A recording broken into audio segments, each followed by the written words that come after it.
and set me free.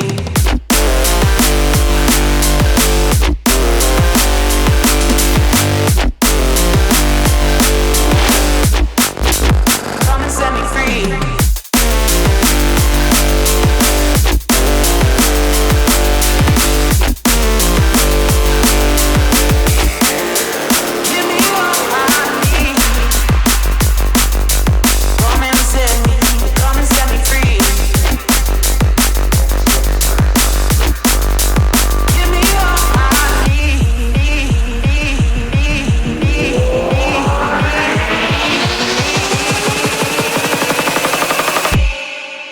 Come and set me free, free, free, free.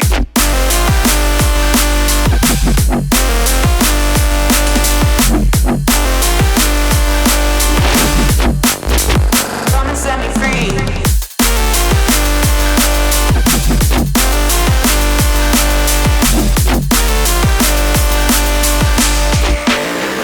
Give me all I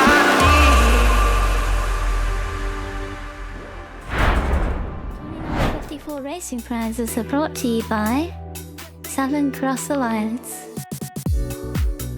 Frontier Consolidated, The Red Legion, Sire Imperium, and Cloud Imperium Games.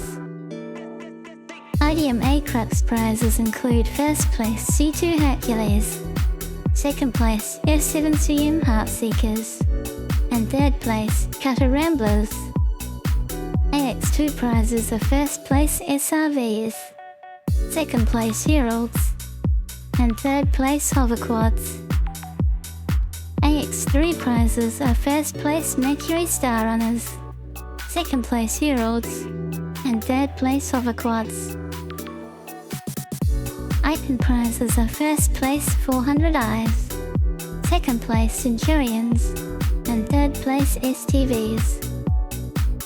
Aurora prizes are first place Freelancer Maxes, second place Sulans, and third place Cutter Ramblers. Heavy prizes are first place Starfarers, second place Spartans, and third place STVs. Thank you to all our sponsors, and good luck to all racers of the Crux Cup 2954.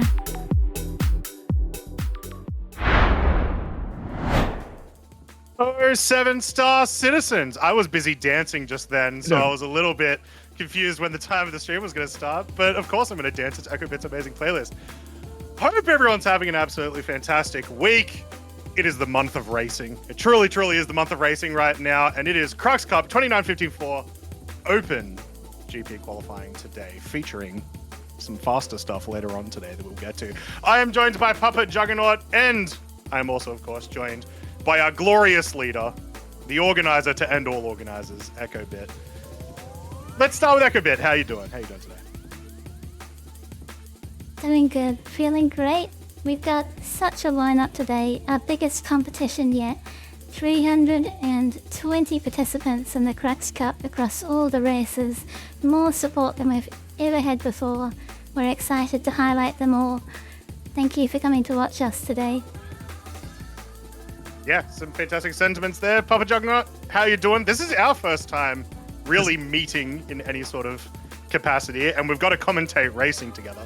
So it's a bit of a heavy ask. How are you doing? How's your month? I am doing fantastic. I'm so excited about today's race. This is going to be a wonderful collection of ships. This is going to be an amazing OpenGP class, which is unique. This is the amateur championship. So I'm very excited about this and very much looking forward to commentating with you for the next, 4 hours-ish. We're going to see how we get through this.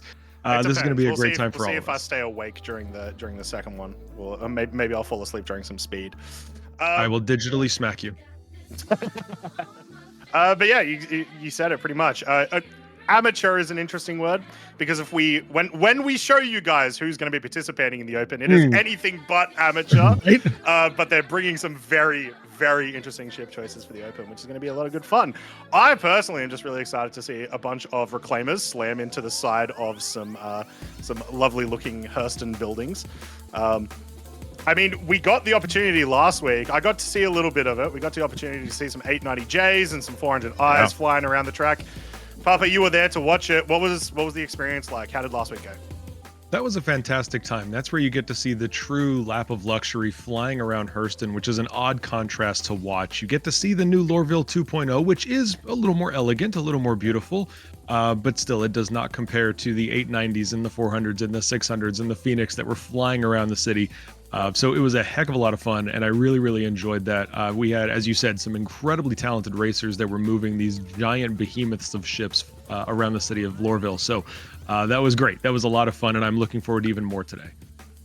Yeah, 100%. And speaking of, why don't we actually get into what these guys are going to be doing today? If you are not familiar with the Crux Cup, this year is the first time that we're doing this here at Lorville. Normally we do this, well, in a bunch of different locations. Previous years we've done it over on Orison, but this year we've got this awesome Lorville setup with Lorville 2.0. So, Echo, why don't we have a look at that little track video?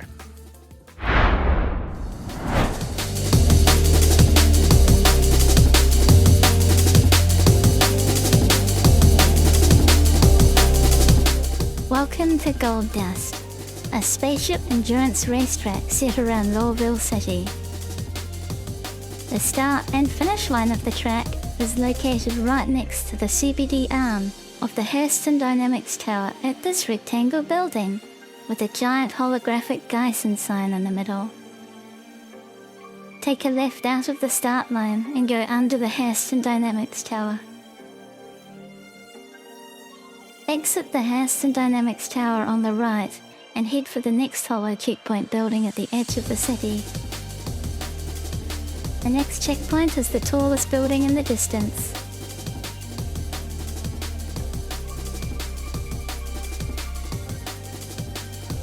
At the next checkpoint, you are looking for the holo building among this group, that on the right.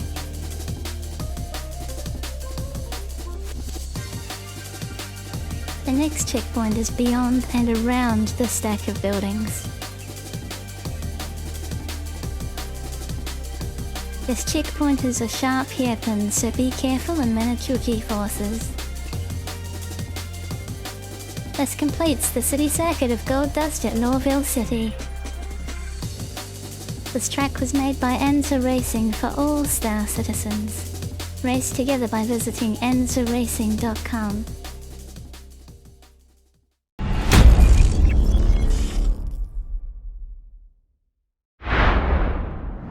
So there you go. An absolutely super stellar track created by the community, created by Enza Racing, especially for this kind of events, which is absolutely fantastic. Now, before we go and talk about a little bit more about our races, I want to learn a little bit more about Papa Juggernaut and get you guys to learn a little bit more about us as well. So, Papa, when did you get into racing? What's your experience been like so far? Well, my clock, it is currently 8:22, so I got into racing about 23 minutes ago. No, I'm kidding. So I only started playing Star Citizen just shy of 2 years ago. So I am still somewhat of a baby citizen, but I have absolutely fallen in love with this game almost instantly. This was something that caught my attention because of the quality of the graphics, the vision of the project, but most importantly, and it is completely represented by events like today's, the community of Star Citizen is not seen anywhere else in gaming. It is an amazing community of players that are just pure advocates for what is trying to be built here, and I love to see this. So I got into racing about probably 6 to 9 months ago. Really fell in love with some of the talent that I had seen, and my very, very first instructor was somebody we are going to be seeing today. It is Kelsar Prime.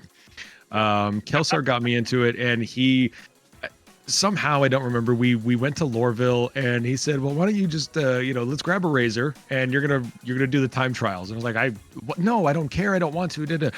And he dragged me out there and I had a great time. And then I was fortunate enough to meet with Echo. Echo reached out to me, and Echo gave me and my viewers my very first racing lesson, and it was a game changer for me. So I fell in love with racing. What the game is capable of doing just in the settings menu absolutely blew my mind. So I had a great time with it, and ever since then I've really fallen in love with the people of the racing community and the capabilities of these ships that exist in Star Citizen. Yeah, so safe to say you're going to rig it for Quelsar today. Right, yeah, exactly. Well, I actually can't because my org, the Happy Haulers, we actually have representatives in this race, so I have a lot of people to rig it for. So Ooh. I'm Alternatively, busy. you've got to root for your local community to beat your old mentor. The mentor, there's right? an Yeah. actual battle there. Yeah, That's absolutely fantastic. It's super, super awesome to hear. Now, EchoBit, this is actually kind of a story that I haven't heard from you because you've been part of the racing community and part of this sort of stuff forever. You know, you're essentially the head of this whole event. Give me just like a quick, what got you to do the racing stuff in Star Citizen? So when I backed Star Citizen in 2017, I knew exactly which org I was going to join. I love to research and be prepared, and I joined Southern Cross Alliance, and I found out that Gentleman Chairs, Algrid and Brett were running this Crux Cup, which they started in 2015, and I just signed up as a volunteer and helped them out with the Arena Commander races back in the day, and it took us all day. We used to have really large tournaments back then. But I fell in love with just looking after these deserving races and supporting the community. And just took off from there. Fantastic. Awesome. That's enough about... No. We need Cronsies. What is your fine. racing background? Let's talk. I annoy all of the races. So let's get into some other people that matter a lot more than I do. Let's talk about the actual races we're going to see today. I do just want to point out there's no disagreement in chat to what you just said. So let's just keep going. But yeah, let's actually see who we're going to see today. You guys all know my story. I've been with the Crux Cup for a couple of years now, and I just love watching you guys do a lot faster things than I can do. One day, well, actually, no, I will say one thing. The way that I met EchoBit was through me running a race event that is coming in a couple of months' time to Anzia Racing, which is the Mountains of Mayhem. Echo said, if you're not going to run it, I'm going to do it. So you better get on board. So make sure you guys watch out for that. Let's bring back Death Ground Racing. Hell yeah. But yeah, let's move on to some racer profiles. Let's see who is getting organized. We've got some views that we're watching right now, and they're already setting up very quickly. So we've got some very, very organized people in the background. So let's talk about a couple of the people in the open class today. Starting off with the Saber Ravens Owners Club. The good old Red Monster SC Saber Raven Owners Club with Commander Tenor and Bobbit Oboso. I did this is something for me, especially as a racer, because their controls for at least Tenna, it's mouse and keyboard. I don't have sticks, and I am constantly impressed by people who do amazing things, whether it's low flying, racing, PvP. When they do it with mouse and keyboard, I love to see it because it makes me feel like so can I, even though I can't. So I'm very excited to see this. I love the M&K people, so this is going to be great to see. And we're going to see that in the next team as well, which impresses me again. Yeah, the next one... There's a lot to talk about with the next one. So I was going to say some things, but I'll save that in a second. So yeah, Commander Tenor started Crux Cup last year on a whim, which we love to see the fact that you went on a whim last year and you were like, you know what? Absolute banger. Let's do it again this year. The first racing ship was the Aegis Saber Raven. I wouldn't necessarily call that a racing ship, but at least you started somewhere. And you normally prefer Drake ships as they have a solid personality to them, but every so often find myself deeply enjoying other ships. I think because you said you like ships other than the Aegis Saber Raven, I think you actually legally have to give that away now. I will take it from you. I will jump on that sword. That's okay. It's very generous of you. And I also wanted to recognize Tenna for being the first Raven owner to put down an official time on the Ahumahi ring. I thought that was pretty impressive. It is very impressive, especially because, the Ahumahi ring became a very popular track to do, not even just for the Crux Cup, but sort of in the community as a whole in the last 2 years. So yeah, that's awesome to hear. I also thought it was very generous for Tenor to say that Drake ships what they called a personality. I think that's a great way to refer to duct tape. I think it's fantastic. It's polite. Good for them. It counts. Have fun with the Drake ships. Yeah. Let's move on to Team Frontier Consolidated. We see these guys all the time in every event under the sun. And this year, they're running an Aegis Hammerhead and an anvil arrow. An interesting combo, nonetheless. So when I saw them sign up, I was so excited. So Ryakira, who we actually got to see in the Scarlet Apex using the Anvil Hammerhead, Aegis Hammerhead, sorry. Always get Anvil and Aegis mixed up all the time, even though Aegis is so much cooler than Anvil. Anyway, they're going to be on mouse and keyboard, like you said earlier, Papa. So a little bit of an easier one on the Aegis Hammerhead. You obviously don't have to be as sort of aggressive with your turns, so it can be a little bit easier, I feel like, on mouse and keyboard. But still, continuing with what you were saying, very impressive when people are able to put in solid results without, an entire full sim pit worth of gear. Ryakira got started into racing in Star Citizen with FRC and 2022, Snake Pit, and then the Scarlet Apex last year, which we got to see them in, which was awesome. Yeah, lots of skill there. And I think that the way you phrased that, turning is probably the only thing that is not aggressive about the Hammerhead. Everything else just screams, don't race me. So this is going to be a lot of fun to watch. But as you said, watching them perform in the Scarlet Apex, that was a heck of a lot of really, great talent on display. Yeah, it really was. It was also like we didn't get a lot of, I guess, showtime from the racer because we were so busy watching those distortion scatter guns trying to take everyone off the field. I mean, there's 6 of them. Well, sorry, 6 times 4. What's 6 times 4? There's a lot of them on that ship. Lots of laser beams, yeah. So, so they're going to be, their favorite ships to fly are the Hammerhead. Next is the Hercules, which I actually fully agree with that. I think the Hercules is a fantastic ship to fly in a bunch of different situations. And of course, Ryakira participated in Scarlet Apex 2953. Hopefully, we'll be seeing them again soon because they did get first in multi-crew last year. Hercules ships are a testament to Crusader engineering. It is a fantastic thing that you can watch with the thruster control, some of the best atmospheric flight capabilities in the game. I absolutely love my C2. So when I saw that Hercules was a second favorite ship, I was like, yeah, I understand that. Moving on to LFK Arthur P, who's also going to be running the Arrow, which you're going to see quite a lot of in the OpenGP today. As you can see on that graphic there, we've got a fair few people running the Arrow. They're using Hostess, which I think is, for the most part, with a lot of ship races, is kind of a favorite. Most people, I think, tend to use that, or mouse and keyboard. I tend to actually not see much of a difference either. It's one of those two. They got into racing in 2023. Their first racing ship was the Arrow, and they also love the Hercules. There's a lot of Crusader love here. Yes, as it should be. It is well earned. But I'd also love to see this. This is somebody who is, like me, fairly new to racing, less than a year in, already competing in the longest running race in Star Citizen. So big props to Arthur P, who is going to be representing LFDK, the Fédération de Camelot, and this is going to be really great. It's too bad we don't have the C2 racing, but we'll settle for an Arrow. I am so happy you said the name of that org because I would have butchered it.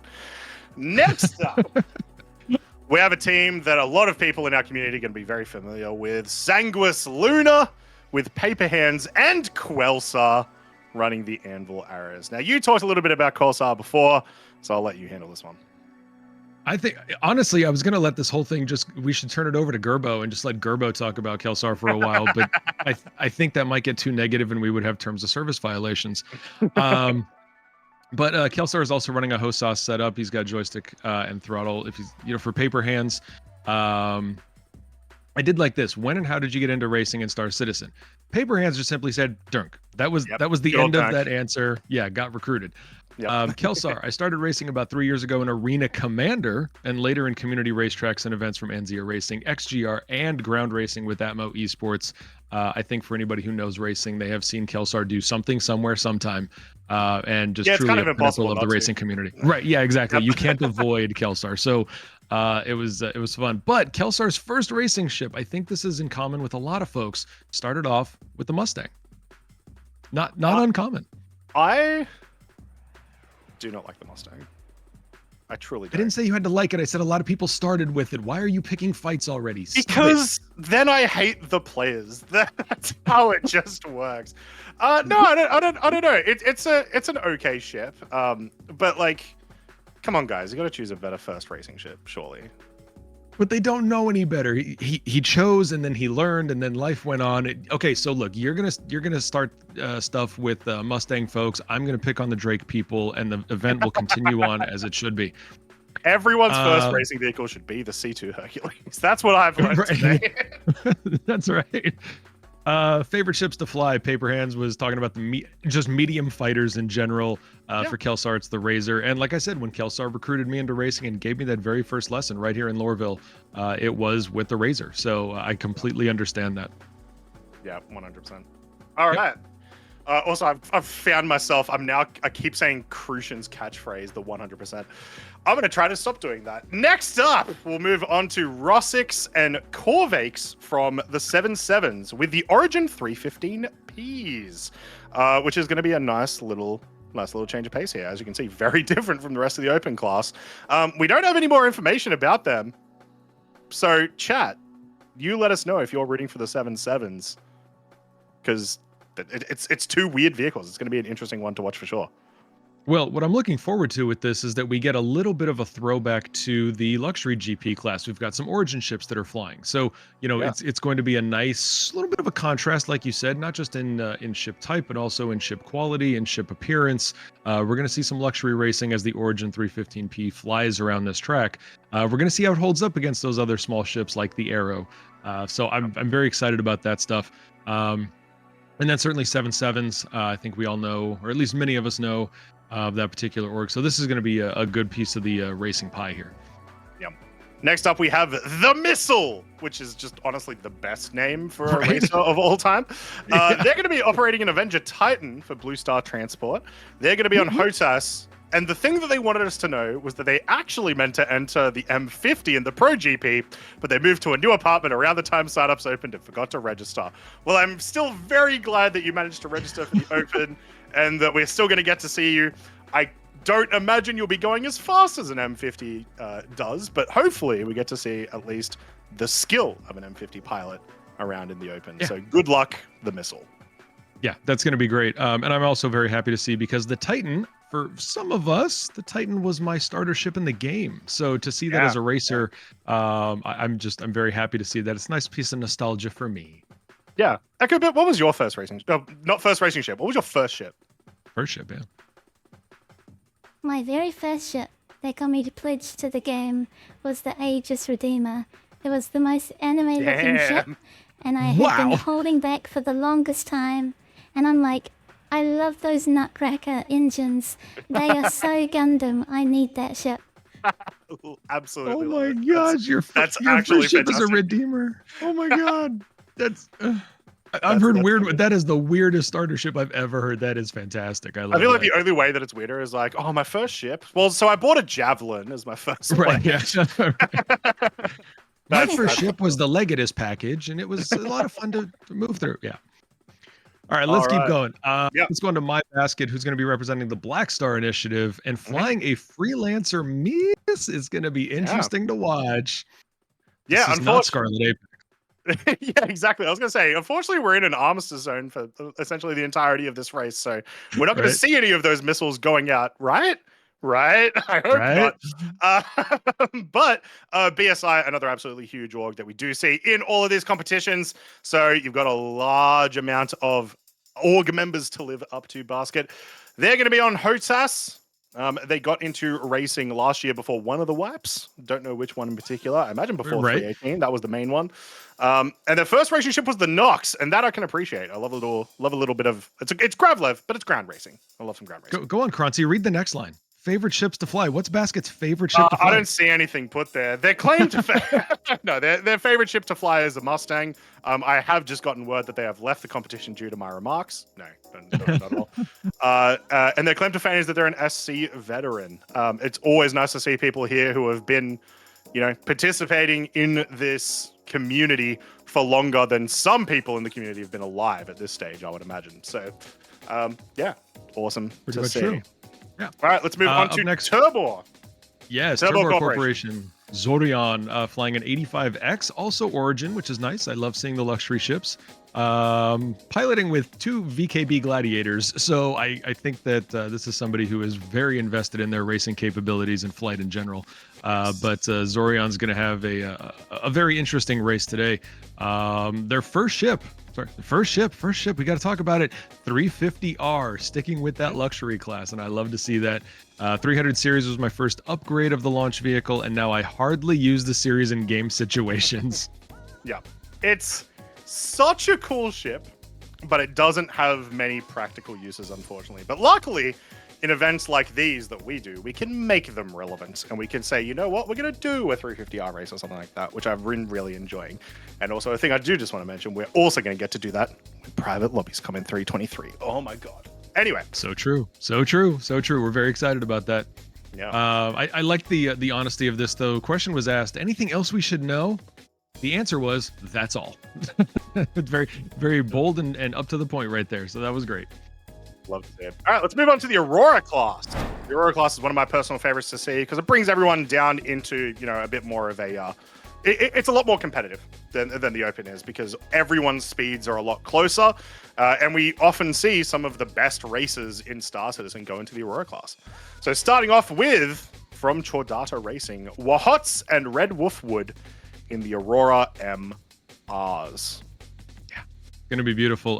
We've got another mouse and keyboard here with Red Wolf and Hotas coming in from Wahots. When and how did you get into Star Racing? For Red, it was an XGR, and their first racing ship was a Razor. Yeah, I feel like that's going to be a very common one. It's one of the only racing ships that looks like a racing ship. You know what I mean? Completely. Yeah. The M50, the Razor, they are just peak visuals of what I would expect like an F1 in space to look like. Yeah, no, very much so. It is iconic for what we are trying to do here today and in all racing events.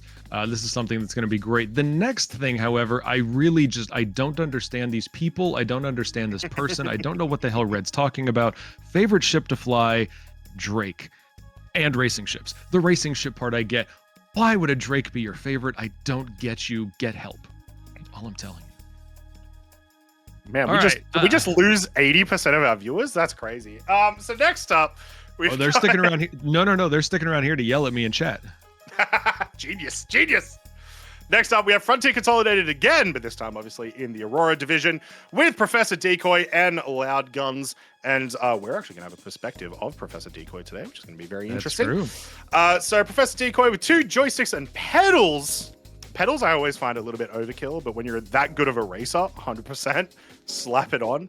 And then Loud Guns on mouse and keyboard. So the one team is going maximum amount of money, and I am using the Logitech keyboard that my laptop came with. I love this. That's fantastic. I feel targeted, but thanks for making me feel great. But I think Loud Gun's point is well taken, especially by me. Mouse and keyboard to prove you don't need $1,000 worth of sticks and mounts to get into racing. Absolutely true. Anybody can be a good racer. I was taught that by Kelsar. I was taught that by Echo. Yep. I still have yet to prove it myself, but I believe them when they tell me that, and it gives me hope. Yes. We'll probably try to start going through these a little bit quicker, actually, because these guys are getting real set up real quick. So quickly, I heard the briefings are in progress. Yeah. So some claims to fame quickly. So Professor Decoy, winner of the 2953 Fury LX Ignition Expo, second place 2953 Crux Cup Open class, third place 2953 Sim Cup Aurora class, and then Loud Guns, not to be outdone, Scarlet Apex Hammerhead class winner. Very similar story for their Connie Phoenix Crux Cup win. Only this time I let Tint do the driving and didn't even have a gun to fire. So, get there a little bit easier. And then next up, we'll go with Das Cartel, and I'll leave that one to you. Das Cartel, we've got Bleach Boy and Cycloud. Mouse and keyboard for Bleach. We don't know what Cycloud is running unless somebody in chat does. But 2 great racers here, both flying Aurora LXs. So this is going to be a lot of fun here. Bleach, favorite ships to fly, the Aurora, the Gladius, and every Origin ship. I relate to your luxury love. Well done. I just love the 400i. Anyone who likes driving the 400i, I'm always a fan of. Okay, then you and I have to have a conversation later because I still don't understand why a 400i, but let's talk later. It just looks cool. Next up, we've got Star Prime with Renlos Malik and Semper Prime. This is another team that you guys should be very familiar with because we see them in literally every race ever, always. Yep. Some claims to fame for them. First place in the X1 Ignition Expo. Third place in the System 7 2951 for Renlos Malik. So once again, like, this is what I was talking about. The Aurora class being, like, a lot of the pros go into it. All of these guys have massive claims to fame. Yeah, absolutely. Up next, we've got XGR White, represented by Steve CC and Speedweed. They're also flying an Aurora LX. Looks like Speed is on a HOSAS setup. First racing ship for Speed was the Mirai Razor, of course. I'm curious, though, Mirai, it's a new ship, so first racing, that means you got to be fairly new. And then favorite ships to fly for Speed, the Gladius, the Arrow, the Ghost, the Spirit, and the Cutter, and the Razor, of course. So definitely somebody who is in love with Speed. Yep. I do imagine, just because the Razor got rebranded, I imagine they got the Razor before the rebranding that happened last year from Misk to Mirai. But we've seen Speedweed for the last couple of years. Yeah, you're not familiar, Papa? No, I'm very familiar. I'm in love with the Razor, especially after Kelsar showed me what it could do. I thought it was a cool looking ship originally, and I had not rented. I think I bought one in game a while back, and yes. it was a lot of fun. But Kelsar gave me some quick overviews of it, and I really enjoyed the capability. It's fantastic. I do prefer the Fury in general, but like I said, the Razor, one of the best looking, like, actual, fast ships. Yeah, it's a good it looks like an F1. Yeah, exactly. Yeah. Next up, Delta Dietus with Checked Leak and Space Tech on Aurora LXs. Checked Leak, another one of our competitors that is going to be on mouse and keyboards. Yay. And some claims to fame. Checked Leak, no fame over here, but I guess now being a ground racing champion, I can start looking at getting my first ship championship. We love to see it. Yeah, that was a very nice humble brag there. I have no claim to fame except that I'm a ground racing champion. You're trying to say, sorry, Check Leak, you're trying to say that that's not a claim to fame? I know. You're saying the ground races are slow? What is this? Jeez. Get that guy out. Poor gravity. Let's move on to Turbor Corporation flying in the Aurora MR. We've got Calamity 1101. We have no information about Calamity. So for all the Calamity 1101 fans out there, please drop it in chat. Tell us what their favorite ship was, what their first racing ship was, what they prefer to fly, and whatever claims to fame they have. Yeah. We've got to know more about Calamity. At the very least, they're part of Turbor, so they've definitely got a lot of org support. I'll tell you that much. There you go. Absolutely true. That's why I can rely on chat. Yeah. All right, moving over to the heavy class. These are the big boys. These are where the explosions are going to come from today, I think. Hopefully that happens. I love some pretty explosions. For the race's sake, I don't want it to happen, but it looks cool. So starting off with Southern Cross Alliance. We aren't biased in Australia. We have Pit Viper and Eresma. Pit Viper is unfortunately sick and can't make it today. Please get well soon, Pit Viper. But Eresma is going to be trying to carry this team. Yeah, this is where we get to watch the Reclaimers. We get to seeing some of the big ships flying around. Not the Hammerhead in the other class. This is this is a different heavy class. We're going to be watching some Reclaimers here. And I love this from Pit Viper. When and how did you get into racing in Star Citizen? I don't know, at least a week ago. Some short-term memory is always good. That's right. Next up, we have a favorite of mine, a team from my community, Team Punch Buggy with Estrella and Herbie. This year, they're going to be bringing in the Argo Mole, which I've got to imagine is for me. They explicitly told me it wasn't, but I'm going to pretend that they're doing that for me. These guys have been crushing the competition in the Crux Cups and over in the ground vehicle races as well. So their claims to fame, Australia, totally by accident, won the heavy class in Crux Cup 2953. And Herbie says fame, not really. Echo notes, we all know this isn't true. Herbie crushed the System 7 last year, crushed the heavy class last year. An absolutely fantastic racer who has been getting more into the ship racing and, been smashing it.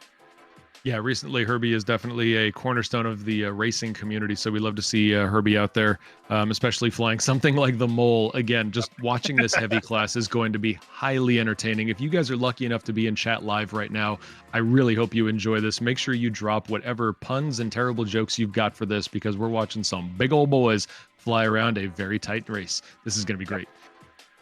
Next up, we have AGT Mad Cat from the org that I don't want to butcher the pronunciation. Go for it, Papa. La Fédération de Camelot. Oh, that was perfect. I imagine it was perfect. Yeah, let's pretend it is. That's what I'm doing. So yeah, they're also in the Argo Mall today. They was support ship pilot on XGR's truck division on the Daymar Rally, which is one of the first instances of talking about the rally. They won last year's rally with a time of under 6 hours, and this year they DNF'd, but they'll get him next year. But more important, AGT, you'll get the open. The heavy this year. That's the important bit. Yeah. I like this though from AGT, where a few years ago, my buddy Steve CC, who we know from earlier, we introduced as part of the XGR team. Steve CC said, "Hey, come do this with me," and I went along and I stuck around. That's all it takes. Just get somebody to do it one time, and they are most likely going to fall in love with racing. Yep, 100%. All right, Hugs and Nugs. Great name. Fantastic. Great name. From White Lightning Solutions. Also in a reclaimer today. They're going to be using some HOTAS. No claims to fame, but I always love to see that because that means today, and by extension next week, is your time to get a claim to fame. Let's see you get that top 3. That's right. And I love the attitude that Hugs and Nugs put in the profile. Anything else we should know? Honestly, I'm just here to have fun. That is the best attitude you can have with this. Make yourself have a good time. Enjoy the adventure, enjoy the race, enjoy the people that are around you. And that is what we're all here to do today. So thank you to everybody in chat who is joining us as we run through all these racer profiles. The briefings are continuing. We are just about done here. So we're going to be starting our racing pretty soon. Let's keep giving some recognition to these fantastic, talented people that are going to be on this track. Yeah. Let's see if we can go even faster. All right, Space Racers League is up next with the Aegis Reclaimer and the Hull C, Oztech and Captain Biscuit. Some people that you'll notice from the community. Oztech, another streamer as well. So hopefully we'll get some popping off there. Oztech's major family claim to fame, and I don't think this is what we were asking, but I love to hear this information, is having an asteroid named after my great-great-great-great-grandfather, Giuseppe Battaglini? I don't know how to pronounce that. Battaglini. Who was a famous Italian mathematician who brought non-Euclidean geometry to the Italian-speaking world. Papa, how do you think non-Euclidean geometry is going to help our competitors today? That's going to be how we measure the speed at which the reclaimer slams into something and explodes. So we're gonna put the maths to use. We are going to utilize the numbers to figure out the size of the explosion and the speed at which it occurred, thanks to apparently Oztech's great grandfather. Thank you with the asteroid. That is definitely going to go down as my favorite fun fact from a competitor of any of these events. I do have to give recognition though to Captain Biscuit, who has found the only use right now for a Hull C, and that's as a racing ship because you can't load cargo on the damn thing. And I own What do you mean so it's buggy? I can still run around a track. It's fine. That's right. Yeah, it works great. Moving on to Happy Haulers with Ren Primus and Maiden Ariana, the Argo Raft, and the Caterpillar. Maiden Ariana, another fantastic streamer. Make sure you guys go check them out. Claims to fame for this team. Yeah, Red I have to sit here quietly. This is my org. I've blown up Papa Juggernaut in a variety of ways. Very interesting. Sadly true. But I do have to give recognition to this team. I am a co-founder of the Happy Haulers org. I was so excited when Ren told me. He was like, "Yeah, I found a teammate." I was like, "Great, who'd you pick?" And he said, "Oh, I found Maiden Ariana." I said, "I'm sorry, say that again." What? You did what? That's great. So I am very excited about this. The Happy Haulers is an industrial org, which is why they are racing in the heavy class. But it's an industrial focused org. So racing a raft and a Caterpillar is nothing new for our people. Yeah, absolutely love it. Very excited to see the Caterpillar go around as well because it's a lot less thick in the sides than a lot of the ships in the heavy class. Yeah, also should recognize that this is Ren's very first official race. Oh, wow. Yeah. Wow. That's all right. That's going to be some stress there, I am sure. That's right. Moving on to Verse Vikings with Evil Ben Hippie and Carnage. Oh, that's a great way of spelling Carnage, I'm not going to lie. They're going to be using the Argo Rafts as well. So we've got some joysticks. They love the Gladius and the Pisces, and they don't have any claims to fame. So another team that we're going to be seeing if they can make their first claim to fame today. That's going to happen today, absolutely. Up next, let's move on to... Where did it go? Oh, there it is. Spazzy McGee, who's got their own team named after them, going to be accompanied by Ishtant. We've got a Reclaimer and another Caterpillar. So another less chunky ship. Yeah. Yeah. We're going to keep moving forward because we actually really don't have a lot of time. I'm sorry. Maybe we'll get to some of these players again next week. So we're going to talk about all the people that are helping. So we've got the Refuel Pit Crew, who today won't be refueling, but we do appreciate them coming around and being ready for when we do need them to refuel. We've got everyone's favorite space refueler, Sigelian, and Bling from Altama Energy. Sigelian has been helping every single racing event in the verse since the verse's existence, pretty much. And if you need some energy, make sure you head over to Altama. Absolutely. Had one of the best displays at all of CitizenCon with what Sigelian put together. That was fantastic. Yep, definitely. Let's see. I can't pronounce it again. I need you to go. I'm loving this org. I need to learn. Is it French? Or is it? I'm pronouncing it like it's French, so I'd say yes. I hope it's French. Okay, awesome. I need to learn French. Look, if they're not French, I've been butchering this for 22 minutes. I mean, let's move on with our day here. So we've got LFK, El Vivan, and Narvalo 357 also representing here in the Refueling Pit Crew. And again, I'm so excited to have these folks because refueling is going to be a vital thing once CIG fixes it, especially as Pyro opens up. We're going to need these refueling ships. So thank you very much for representing, along with the Nova Pit Crew, Astrano Wolf, and Incognito XYZ. All of them are going to be handling and representing refueling today. Yes. And then, of course, we have the instance, well, what happens if everyone explodes and they start taking injuries? Well, we've got some emergency medical services this year. Chat Mallow from La Fédération de Camelot. I definitely butchered that.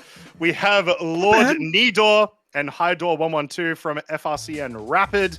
And we have Twitcher TV from Northfield Medical. Yep. Got it. And then we're going to move on to our salvage debris crew, which, and I said this in the luxury GP class last week, we hope they have nothing to do, but we know they will. Our salvage debris crew is going to be head up by Sergeant Griff of Delta Blue Aerospace, accompanied by Nova Intergalactics. I'm going with KBG, and then Whisper Dark. Appreciate them being here as well. But we have to give shout outs, especially as we close out here, to our security teams, keeping our racers safe, because we know that there are some very unsavory folks in the verse, and our security team is going to be keeping us very secure. So if you want to run down that list, please do. Yeah, of course, we've got the Ragtag Mercs, we've got Turbo Corporation, Vanguard, Nova Intergalactic, and White Lightning Solutions. Over the course of the race, we'll let you guys know a little bit more about each of those corps, and maybe it's an org that you're going to want to sign up for yourself, because you'll notice that a lot of those names were not just security, they've actually got races here today too.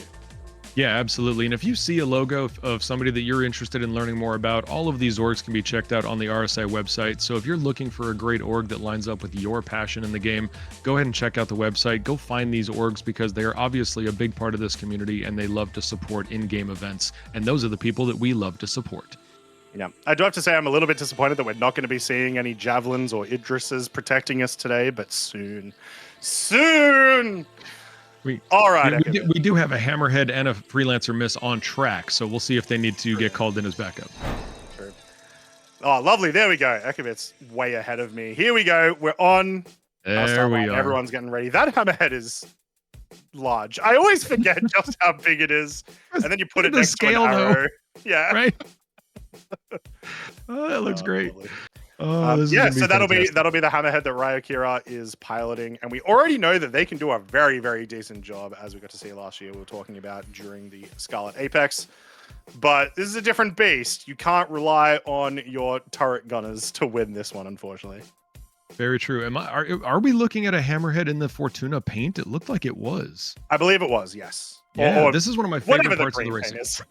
Right, yeah. We're going to go with Fortuna because the Hammerhead is the one I probably didn't buy, but I bought the others.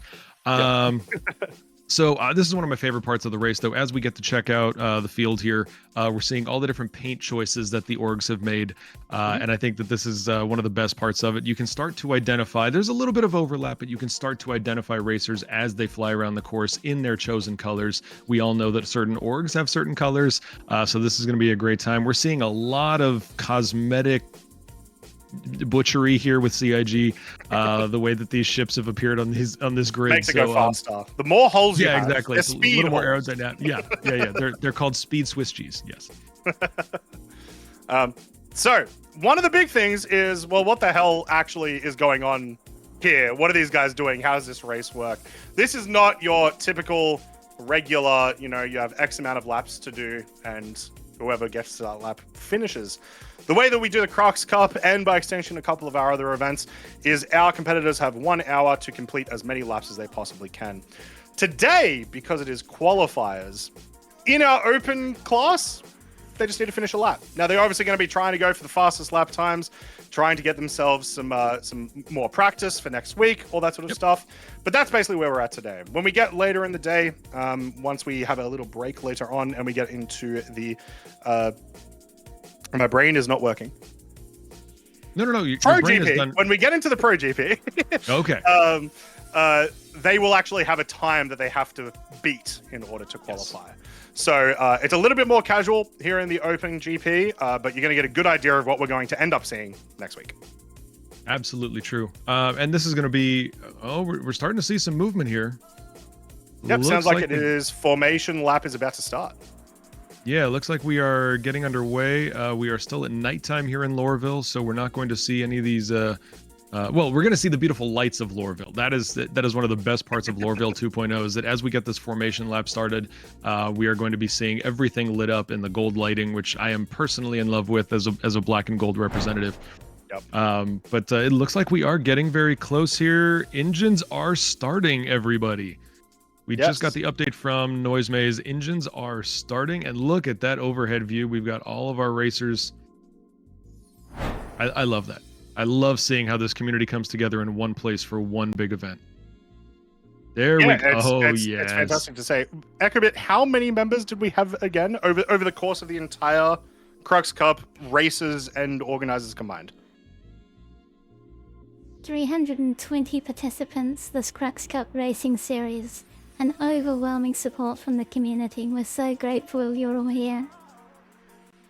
Yeah, that is a truly astonishing amount of people, and it sort of goes to what you were saying earlier, Papa Juggernaut, about like there's not really... Well, I'm sure there are communities like this in other video games, but Star Citizen is something special with this many people joining for a non-sanctioned race. You know what I mean? So it's awesome to see.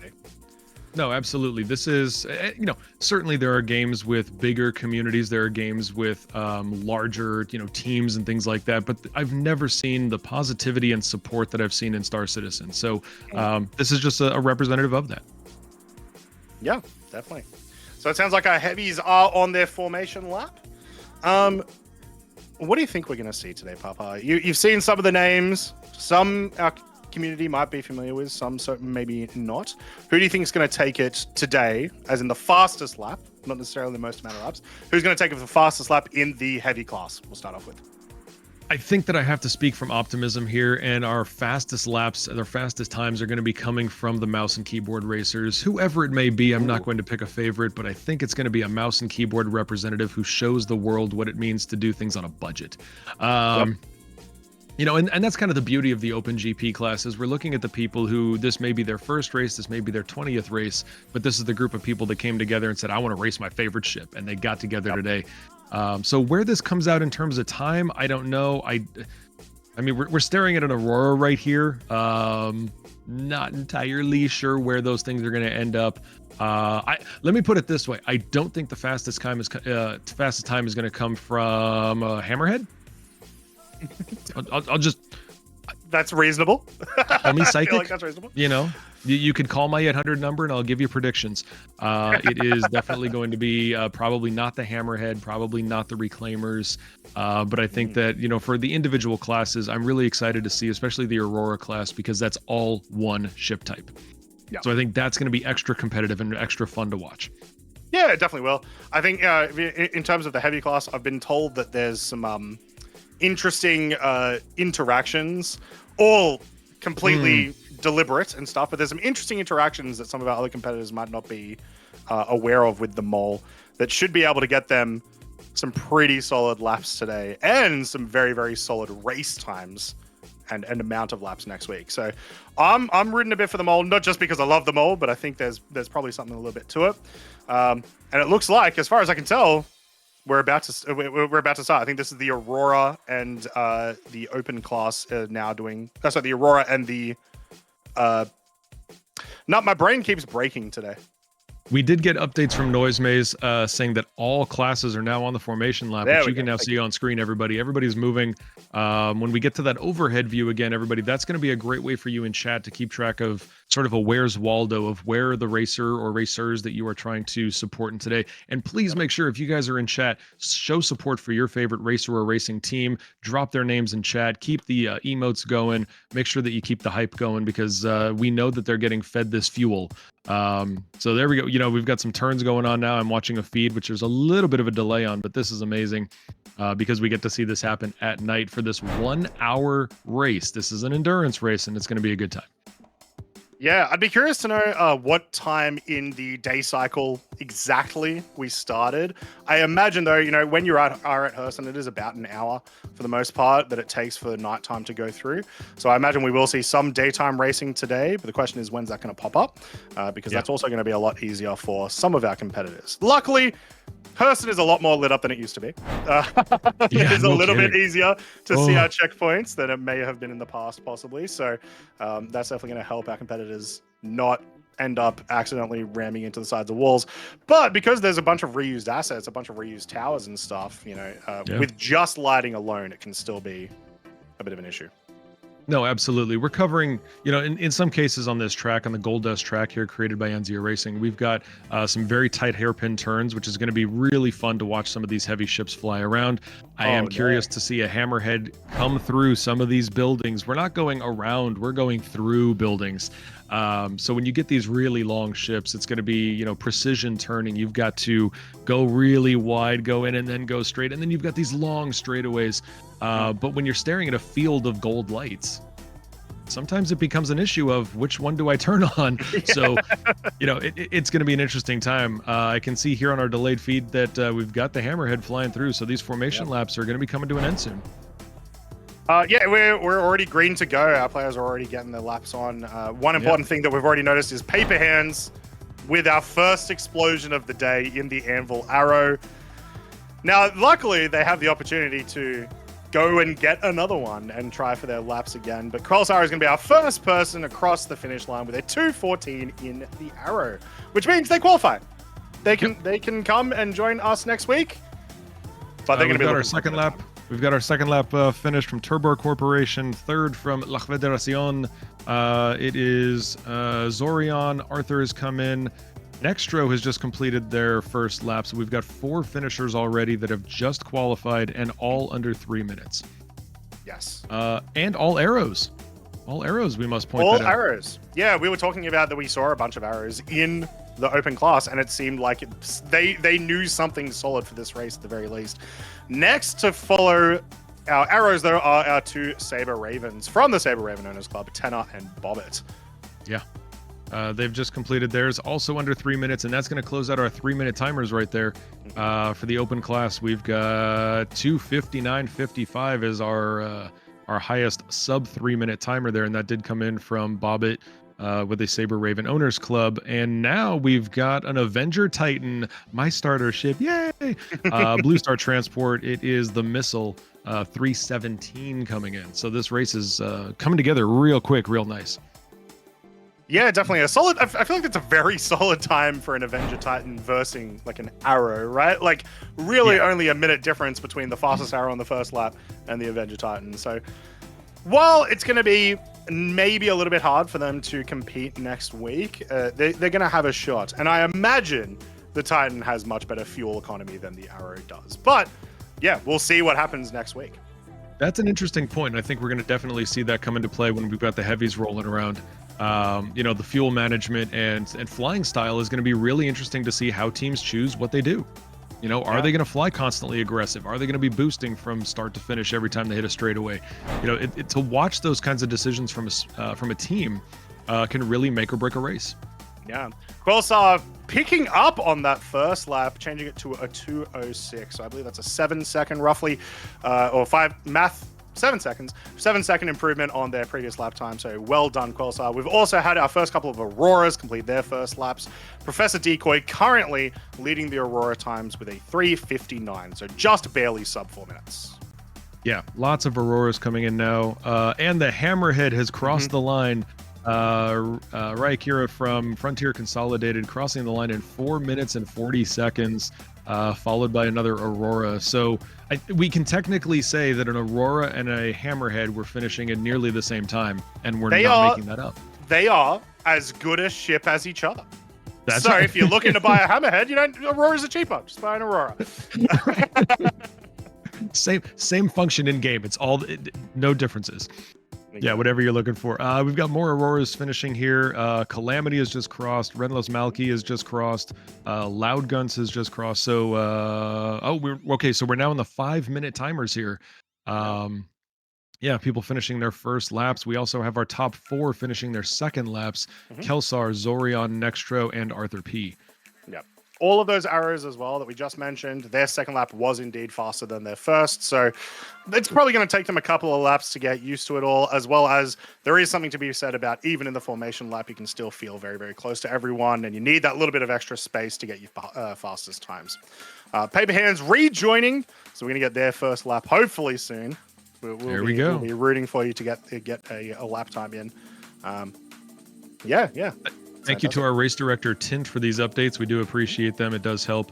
While we watch the racing go on, we can give some recognition to a lot of the support staff that has been putting all of this together.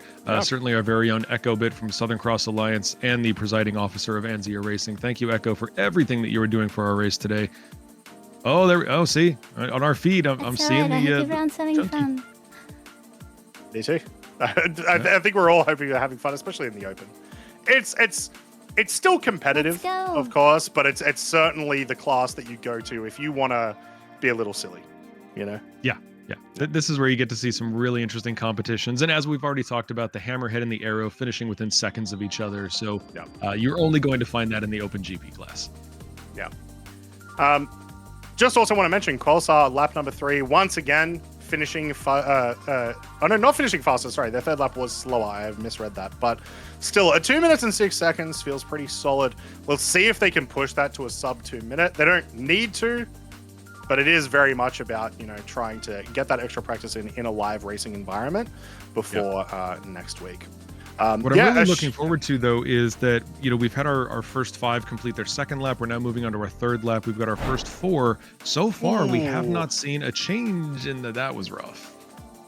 That's right, Paper Hands. You've still got 52 minutes. You can do this. We believe in a completed lap, all right? We believe. Get more ships. Get more ships.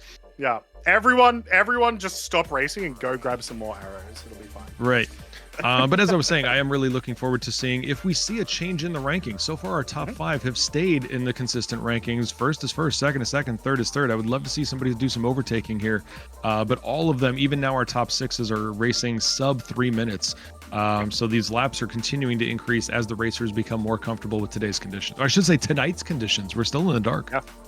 Yeah, we are very much still in the dark. I will also want to say that the Avenger Titan, the missile, has shaved that time down a little bit as well. I'm really hoping that we can see the missile get a sub 3 minute today, just to see that Avenger Titan really compete with those Saber Ravens. That'd be awesome to see. In addition, You know you do have to eat your words. You were criticizing the Saber Raven is not really a racing ship, and look where we are. Saber Raven sitting right there, top 5. I mean, you'll notice that it's slower than the arrows though, so that's fine. So as long as it doesn't come sitting first. at number 5 and 6, I'm trying to be happy here. Let's look, give 5 and 6 isn't podium, so but it's just I can't give credit to Red Monsters org. It's just I'm not allowed to. It goes against who I am. Some of our heavies have finished their first lap. So we have 3 moles completing their lap. 3 moles completing their laps. A Hull C completing their lap, currently 3rd in the heavy, and a Raft also completing at 25th. We have another ship destroyed. This time it is Zorion. That's going to be tough. So Zorion was sitting at number 3 in the rankings. I'm sorry, was sitting at number 2, but is currently now fallen to 3rd. because Nextro has really moved up those lap times. So congratulations to Nextro, who is chasing Kelsar. Very, very close to Kelsar in terms of time. Kelsar himself has shaved time off. It is now 2 minutes 5 seconds. Yeah. We're shaving time off of Kelsar every single time, and obviously Nextro is doing the same. But we do have to give recognition to a couple of people. First of all, I am very happy to see the Hull C finished its lap in 7 minutes 15 seconds. Yep. And then also congratulations to my buddy Ren Primus, who finished the Raft lap 8 minutes and 47 seconds. So sub 9 minutes. Good job, Ren. And a little experience for you with the commentator's curse there, Papa Juggernaut. As you were talking about Nextro has been destroyed, unfortunately, on that lap attempt. But yeah, currently second fastest lap time in the field with 2 minutes and 7 seconds. So it's not the biggest loss in the world. They're obviously going to try to beat Quelsar. They're going to try to get ahead of that 2 minutes 5 seconds. And they've still got plenty of time to do it. But Quelsar can maybe relax for a little bit and try to set up a bit more of a perfect lap. You've got a little bit more time to you're not being chased. You're not currently being beaten, you know? It's very different. It's a very different environment when you don't have to worry about the person behind you getting in front of you, but you do still have to worry about them getting enough attempts in to beat you. Yeah, absolutely. And obviously, you know, for a lot of the experienced racers, for the folks that are doing this on a regular basis, constantly entering all of these events, what you're looking for is personal bests. You're going for those PRs, and certainly Kelsar is going to do that. Kelsar takes racing very, very seriously. And if I keep saying the name Kelsar, hopefully he I mean, he's not going to crash. He's going to do fine, and everybody won't have to catch up. But yeah, we are seeing some... Yeah, I mean, right now, you know, we've got all the Auroras, for example, are still on lap 2. We're still waiting for that. Yep. That essentially tracks, at least with the time, though. They should be crossing any moment. Though one of those Auroras was a ship destroyed probably about a minute ago. That was Steve CC from XGR White. And we also now have Captain Biscuit impounded at checkpoint 2. It feels so much worse to be impounded. It's so terrible. You know, we got to see this, I think at least once, maybe twice in the luxury GP class, where you're flying along and all of a sudden Lorville security decides that you need to go home. So it's a rough way to get interrupted, especially when you really feel like you're in a groove. You feel like you're improving your lap times, and then all of a sudden security busts you. Hate to see it, but hopefully they can just get back into it real quick. Yeah, unfortunately, Hearst and security, they called the cops, and you're gone too fast, so you've got to go back to the start. True. True, very true. It's interesting right now on my screen. I'm watching Tenna here. Tenna's got one of our cameras as a racer. Tenna's doing complete 360 barrel rolls here as we move through this course. So I think it's an interesting strategy, but this is quite beautiful because we still get to see nighttime racing in the gold of Lorville. This is great. Yeah, I love watching them go through. Yeah, this one right here. This checkpoint is so much fun to watch them fly through. So yeah, lovely to see. Yeah, this is the first. So right after, for those of you who are keeping up, right after you come away from Hurston Tower, you're going to make a quick right turn, and you are going to go flying in a long straightaway down to this checkpoint, and it is a 90-degree turn. You are busting right, and you've got to hit that starboard. And for a lot of these heavy ships, you've got to go way to the outside because you need to give yourself time to do a little bit of drift. You need to give yourself a little bit of time for that long ship to get through that tower. So really fun to watch. Quelsar shaving off another couple hundredths of a second there to get a 2:05.05 in his most recent lap. Currently, our fastest lap for the Open. Our fastest lap at the moment for the Aurora class is Professor Decoy with a 3:46. And for our heavies at the moment, it is AGT Madcat's second lap in the Mole with a 5:13. I told you they know something about the Mole that I think some of the other competitors don't know. It's something. It's a Croncy secret, I guess we're gonna have to say. But we do have those two moles finishing. We are also looking at. It looks like Captain Biscuit, I think, hopefully coming back. I don't know many people that have two Hull Cs, but we're gonna see how that works out. As we say about the Hull C, it's Hull C if it works. That's pretty good. A couple of names that I don't think we got to finishing their first laps as well. We have Ish Taunt in the Caterpillar with a 9:34, Eresma in the Reclaimer with a 10:27, Maiden Ariana in the Caterpillar with an 11:36, and Hugs and Nugs in the Reclaimer with 11:45. Hugs and Nugs representing White Lightning Solutions, which is also one of our security orgs today. So thank you for everything that White Lightning has done. They are very involved in the Crux Cup, so we appreciate that entire org that gets involved with helping Crux Cup happen, along with so many other orgs that are involved. We really thank them for what they do. Yep. And then I just streamer cursed myself. So we've both had one now. Met and Ariana has been impounded after checkpoint 1 in their second lap attempt. So if we just don't commentate, no one will crash. Right? You know what we could do if we start talking about, things like other games, maybe the other games will crash. If, let's start talking. Let's start talking about, Eve and World of Warcraft and, all these other things. Ladies and gentlemen, Kelsar has just gotten 2 minutes 4 seconds. He's gone sub 2:05. Yeah, almost a whole second off his literal previous lap, which was also his best lap. So well into the swing of things right now, that arrow. A full 20 seconds, not actually 20 seconds faster than the second fastest lap. The second fastest lap is 2:07 from Nextro. So only 3 seconds ahead of Nextro. But then there is quite a gap after that between the other arrows. So it's a big competition here between Kelsar and Nextro. Nextro, as you'll remember, was essentially coming second, which doesn't matter as much today because we're all here about lap time, but was very much on Kelsar's tail. So that's going to be a name that Kelsar's going to be a little scared of next week. And Estrella shipped Astrayed. Estrella, you're banned from our stream. That's what happens when the boss is in charge. But we are starting to see some of the things that I was hoping for. Was that we were starting to see some of these shifts in the times. We're starting to see some people who have unfortunately been plagued by crashes or impounds. They're taking some penalties here, but Kelsar is still well in the lead. 2:04 current lap time, and as you said, Nextro has the second best at 2:07. But our top fives, technically, according to laps finished, we now have 2 arrows, a Raven, a Titan, and an arrow. Yeah, one of the good things that the qualifiers does as well is it gets us to know a little bit more about when our players are going to have to refuel. A lot of these ships do not have as much hydrogen as some of these other ships, and your choice in ship can make the whole difference when the actual race comes up next week. So keep that in mind. A couple of other updates as well. Spaz and McGee had their first lap completion with a 14:34. They are also in a reclaimer. And Paper Hands, who unfortunately had 2 early collisions, has completed a lap now. Technically 15 minutes and 40 seconds in the arrow. We're hoping that we see that number come down quite drastically. But that is a lap completed, so they will be qualified for next week. It's not often in a Crux Cup event where we look for somebody to shave 10 minutes off their time. So this is going to be, we're very optimistic. We're very optimistic. That Arrow is that Paper Hands, who's flying the Arrow, is going to be able to shave 10 minutes off that time. Yeah. Good luck on lap number 2.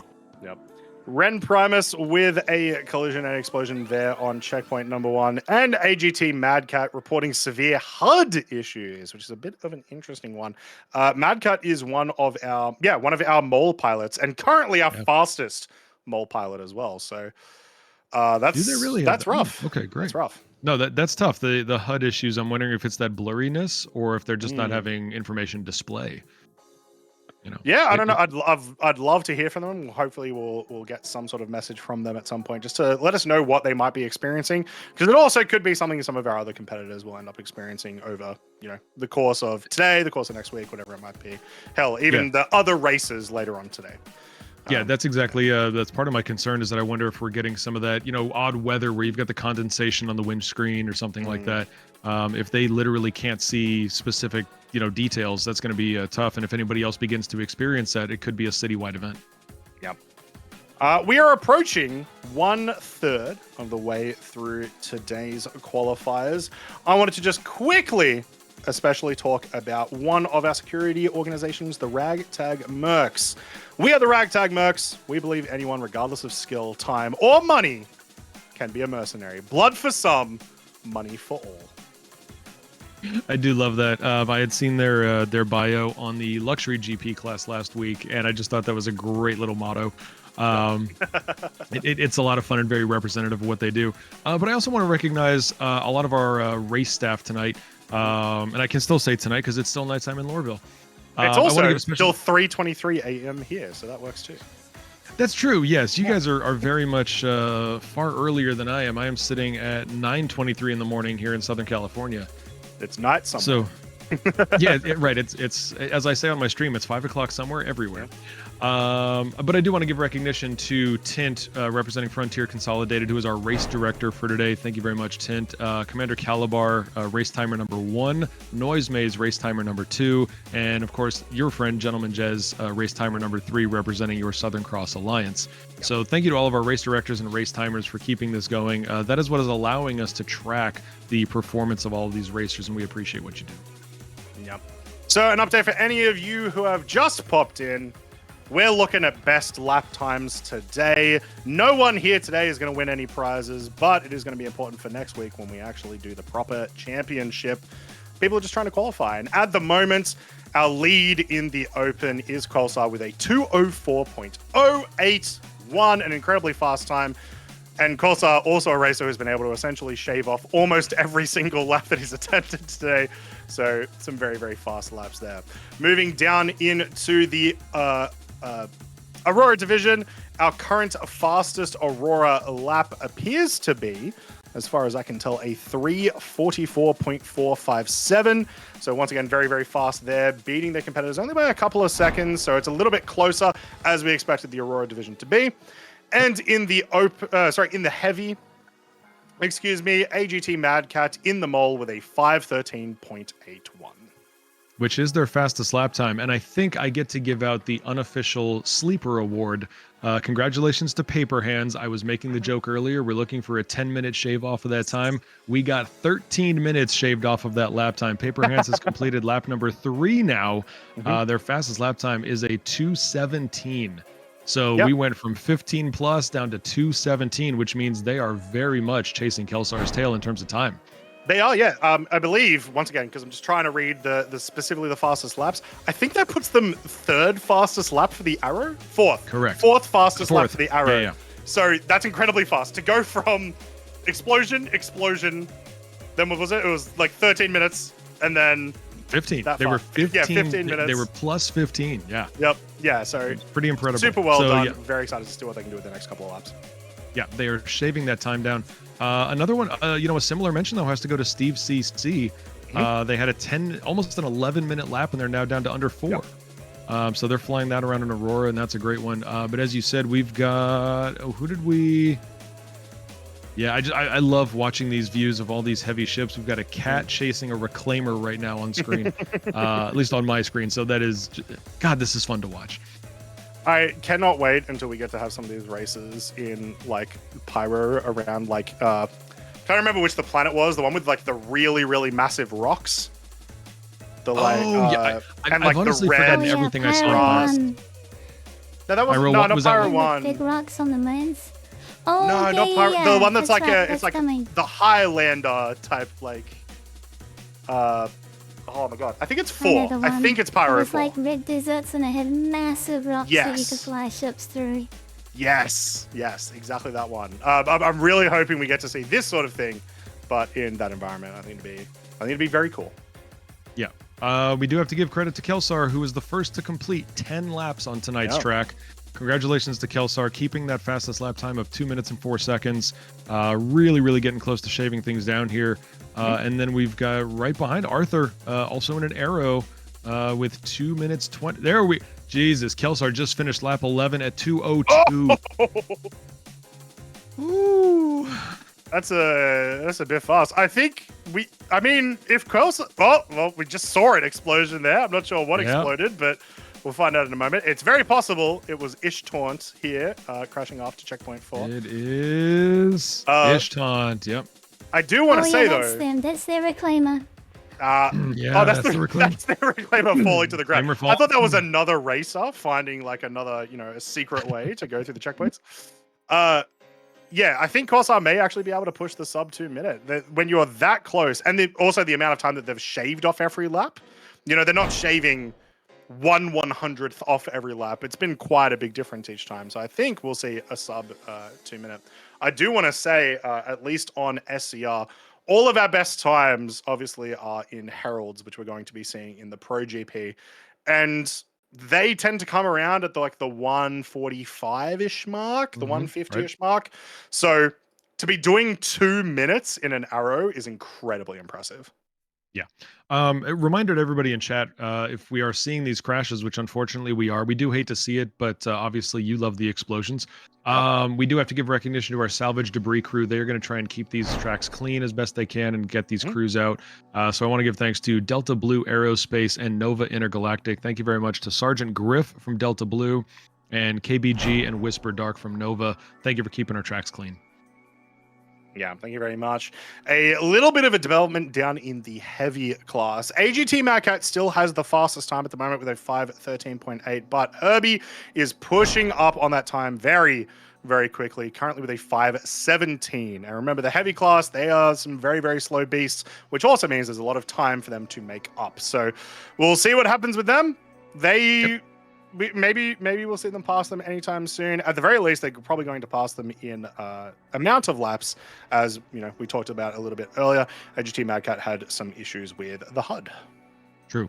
Also, want to recognize the missile flying the Avenger Titan, the one and only Avenger Titan in the race in the open class, representing Blue Star Transport. And that Titan is now getting very, very close to a sub 3-minute lap time. We are sitting at 3:02. They've completed 8 laps so far and really done a good job holding that time close to 3 minutes. So I'd love to see them shave a couple of seconds off and represent well. Kelsar is still sitting at 2:02 on lap number 12. So Kelsar has been incredible. I'd love to say Kelsar has been consistent, but Kelsar has shaved 12, 13 seconds off time so far. Done a really, really impressive job. So congratulations, Kelsar, on your accomplishments so far in the race. We are not even at the halfway point. Yeah, no, not at all. And it certainly is. Once you get to the last 10 minutes, especially in the open class and the Aurora class, we're going to see a lot of people really, really push it, because why not? You're trying to, at this rate, you've already qualified. Let's just see if we can get that a little bit faster.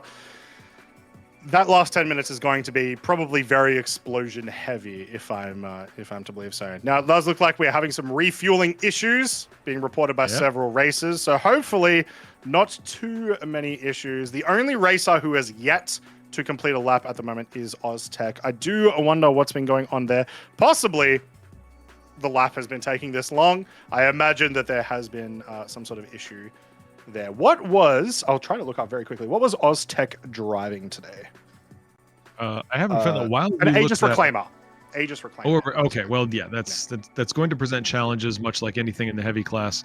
But hopefully we can get them around the track. And speaking of getting around the track, we do have to recognize Maiden Ariana had the 11-minute 36 seconds. She's flying a cat.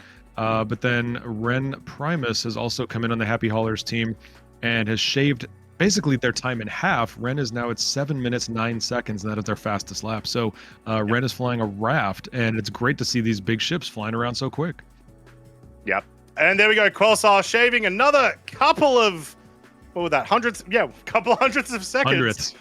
Off that time again. So now a 2:02.238.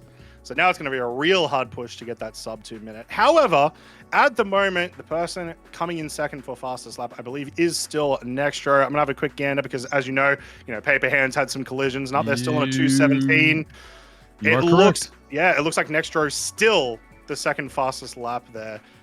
And they've been back on the field for a little bit now, so they haven't been able to push much further than that. So pretty comfortable for now. Pretty comfortable. We're about halfway through the race. You've pushed to 2:02. You can essentially feel free to just ram your ship into the sides of the walls, trying to get that, trying to get, that very, very small, inch of half a second or whatever out of every turn. Because I'll call it now. I don't think a 2:02.23 is going to be beaten today. Ladies and gentlemen, I do think I have to call out our very own concierge over here, who is, I think, somehow endorsing the salvage team. All he wants to see is crashes. This is all we're doing. Croncy is just saying, how do we get the salvage team busier? Let's get them out on this field with some blue lightning. Yeah. I want everyone in today's race to complete at least one lap, right? And that has happened for everyone except for Oztech, unfortunately. And that's because it's qualifiers. I want everyone to be able to qualify. Yeah. Next week, I don't want to see any crashes. So as long as you qualify today, I want to see you ram into as many buildings as possible. There we go. Let's be fair about this. I did get a fascinating comment in chat. It was Jug. Nobody watches NASCAR to see people turn left. So that's right. We're here for the crashes. We're here for the fun. But like Croncy said, we do hope that everybody gets their completion. We want everybody to qualify and have a good time. And all we need is Oztech to get in there. Do we have? I would love to see. We don't have an update from the race director yet, so we would love to get an update on Oztech. If we can get an overhead view, we might be able to play Where's Waldo and find where Oztech is on the map. That's I love the lighting. Unfortunately, we've got too many people competing today and helping us with the event. So this is it's like a Where's Wally situation at the moment. I do not see his name. I do not see Oztech either. Yeah. I'm seeing. We have a ship destroyed, Oztech. So certainly his ship was destroyed. We got it. Yeah, not the update we were hoping for, but we did get an update. No. We'll see what happens there, though. We'll see what happens there.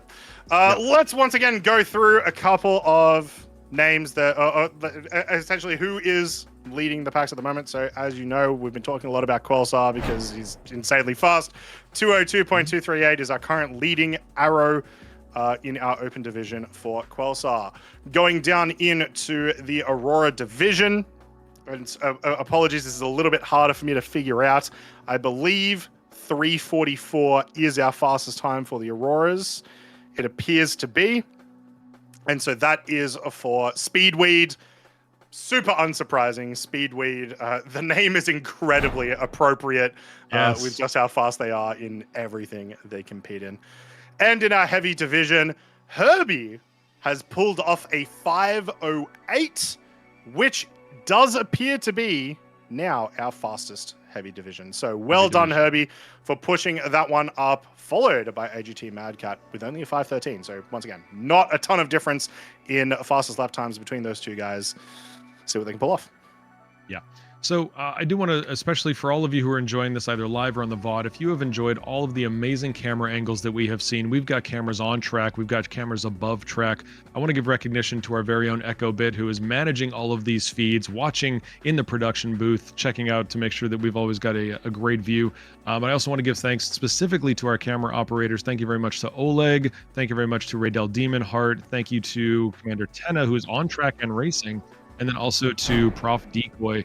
Thank you for providing the visuals that the chat gets to enjoy and make this event so much better than just one perspective of watching people crash into buildings.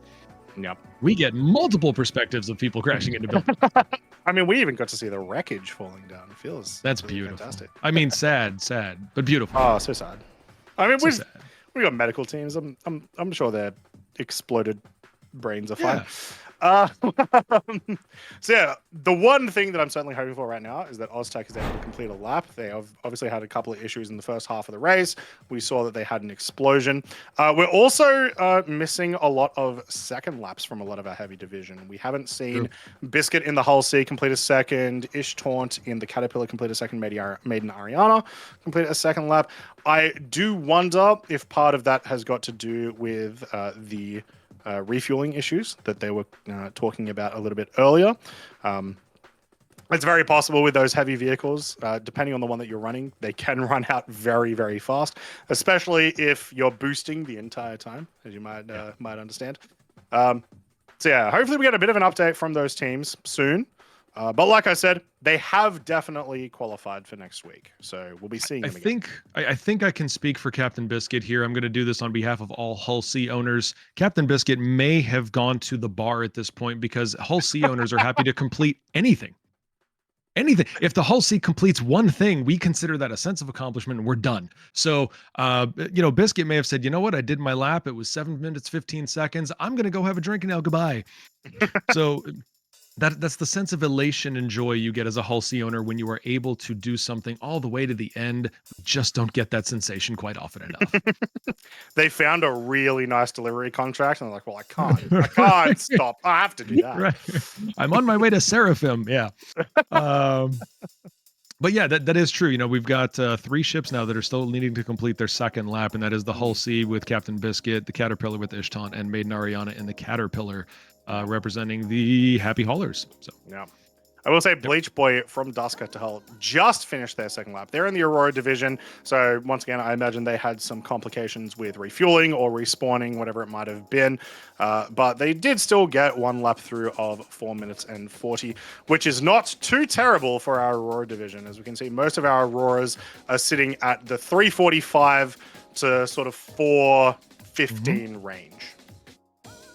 Yeah, very much so. It was nice. They got to shave 24 minutes off their lap time, so good for them. Very nice increase in the standings there. We just had our second racer complete lap number 14. Again, sitting about 15 to 20 seconds behind Kelsar. That's Arthur P from La Fédération, and they are 2 minutes and 20 seconds. Nextro still sitting at 2:07, but 2 laps behind because of the crash. Yeah. It has also been about 6 minutes since Quasar has completed a lap. I imagine, I may have missed a crash, but I imagine that we may be getting in a refueling sort of situation there. And this is sort of where, next week, this is why your fastest lap doesn't matter as much. If you've got better fuel economy, or you're able to, if a 2-minute 20 versus a 2-minute 2 seconds, if that gives you an extra 2 to 3 laps over the course of the race, you'll win. So yeah. It really can come down to that sort of stuff. But these guys, they'll know far more than I do about how their vehicles operate in this particular track, because these guys have been practicing a ton recently. I've been seeing these people everywhere. People have been posting up their times on SCR a lot recently. So, that in its own is good to see. Yeah, absolutely. It's been great as you peruse Twitch and YouTube or Kick. And you get to see all of the racers doing their practices live on stream. That's been a blast. In fact, I know for a fact, because he's in my org and he's also in my content creator team, Ren Primus has been doing that. We got to see that last night. He got to do some practice. And it's really, really a lot of fun to see where they're at in terms of trying to hold themselves to a higher standard and say, how do I get better? How do I get ready for this race? And whether this is your first race or your 100th race, it's still a lot of fun to see those practices. So if you are a live content creator and you are streaming, we do love to see it as an audience. Yeah. Another collision there, another explosion from Bobbit this time, from the Sabre Raven Owners Club. Obviously, our only 2 Sabre Ravens on the field are from the Owners Club. Bobbit was with a 242, their teammate Tenor with a 252. So a little bit of a skill difference there between the teams, but luckily that doesn't matter when it comes down to prizes. As long as one of you are able to crush it, then you'll be fine. One member that I want to talk about again, because we talked about a couple of times, the Missile has now reached a 3-minute 2-second 0.188 for their fastest lap time. And in addition to that, they've completed 11 laps over the course of the race so far. Once again, even though it's much slower than the Arrow, that's been pushing them right up there in terms of full lap completions. And it is those kinds of races that we see sneak into that 3rd position when we get to the end.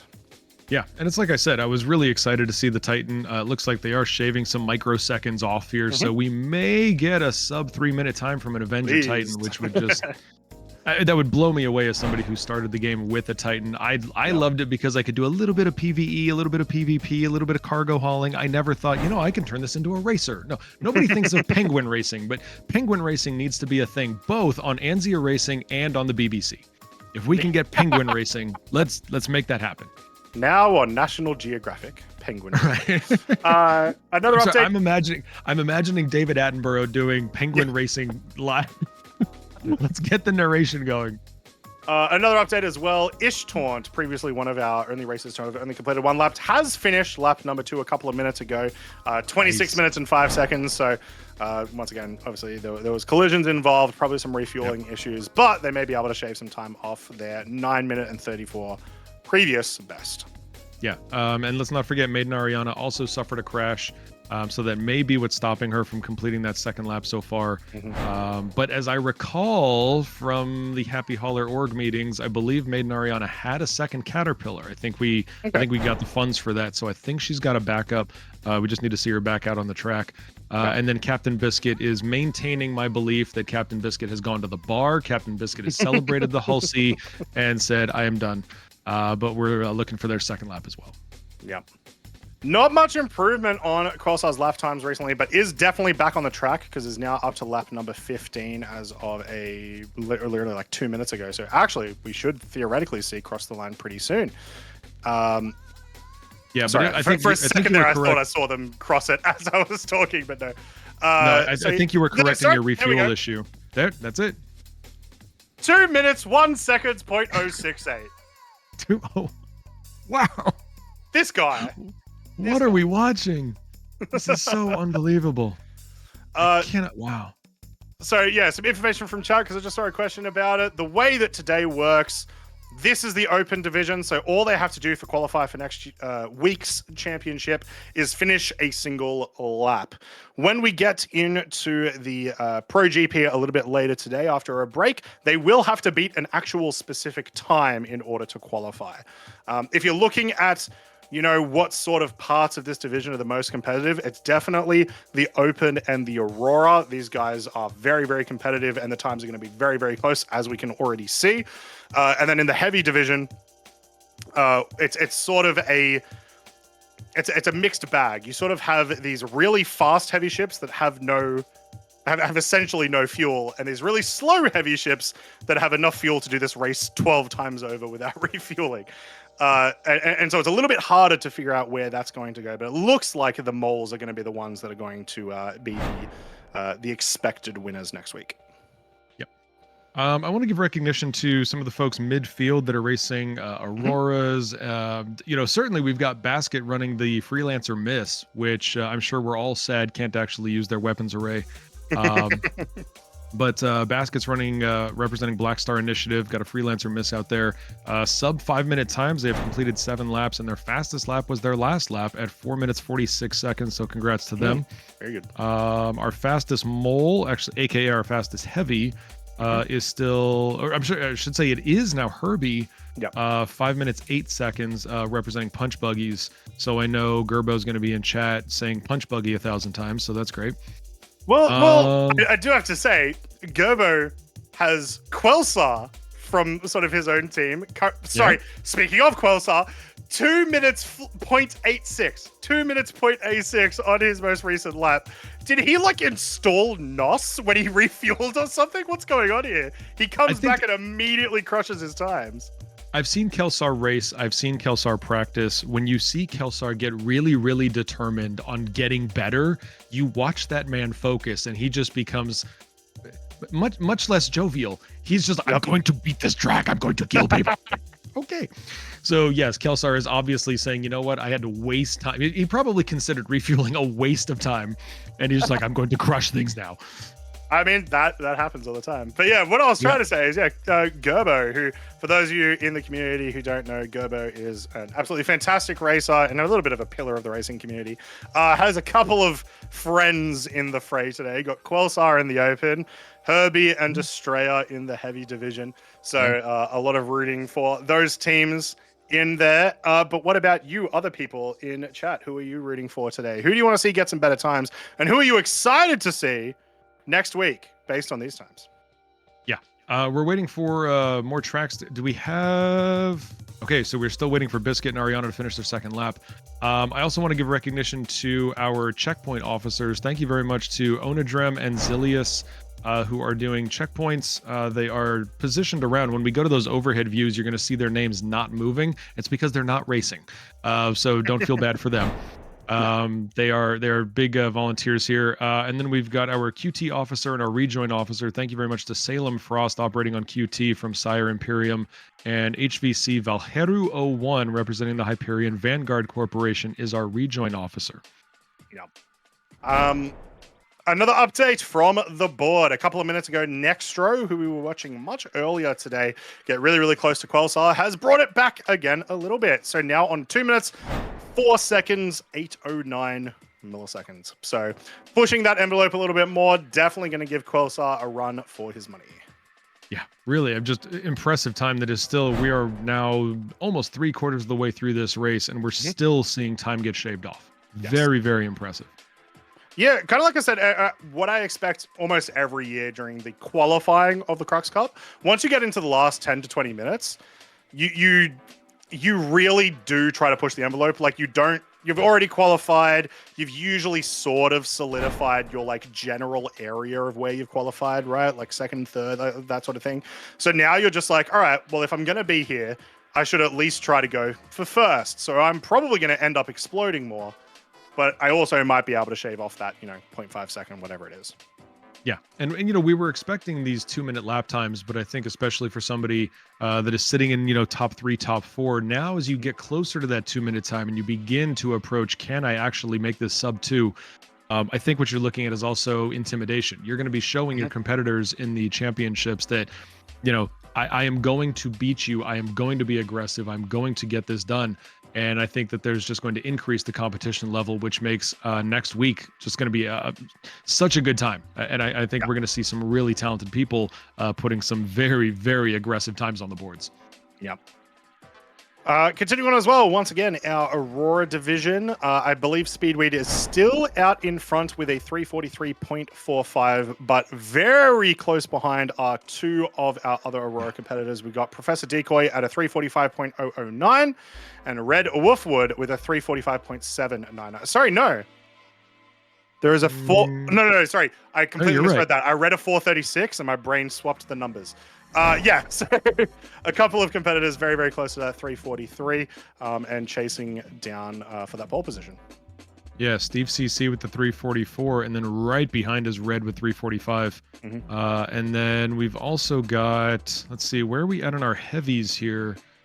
It looks like... So still got that 508, that 513. It looks like there hasn't been a ton of movement in our heavies. Obviously, it takes them a lot longer to finish their laps, so we don't see movement as often. I will say that Ishtaunt did get a 557. So after those initial problems in that first half of the race, a lot of pushing here now. Looks like we're getting some salvage clearing abandoned caterpillars between checkpoint 1 and checkpoint 2. So our salvages get to do a little bit of work today too. Absolutely. And I think that this is going to be an interesting experience because this compared to next week when we run the championships, I'm wondering, is the championship also going to be a nighttime race? That does change the optics a little bit. We're going to see nighttime racing here. It looks like almost this entire race is going to be nighttime. We may get sunrise in a couple of minutes. I don't remember because a couple of different locations in Stanton are like perfectly cyclical. It's like exactly 2-hour cycles and stuff like that. I don't remember exactly how Lorville is set out, but I mean, all things said and done, even if it is a nighttime race, it's been visible.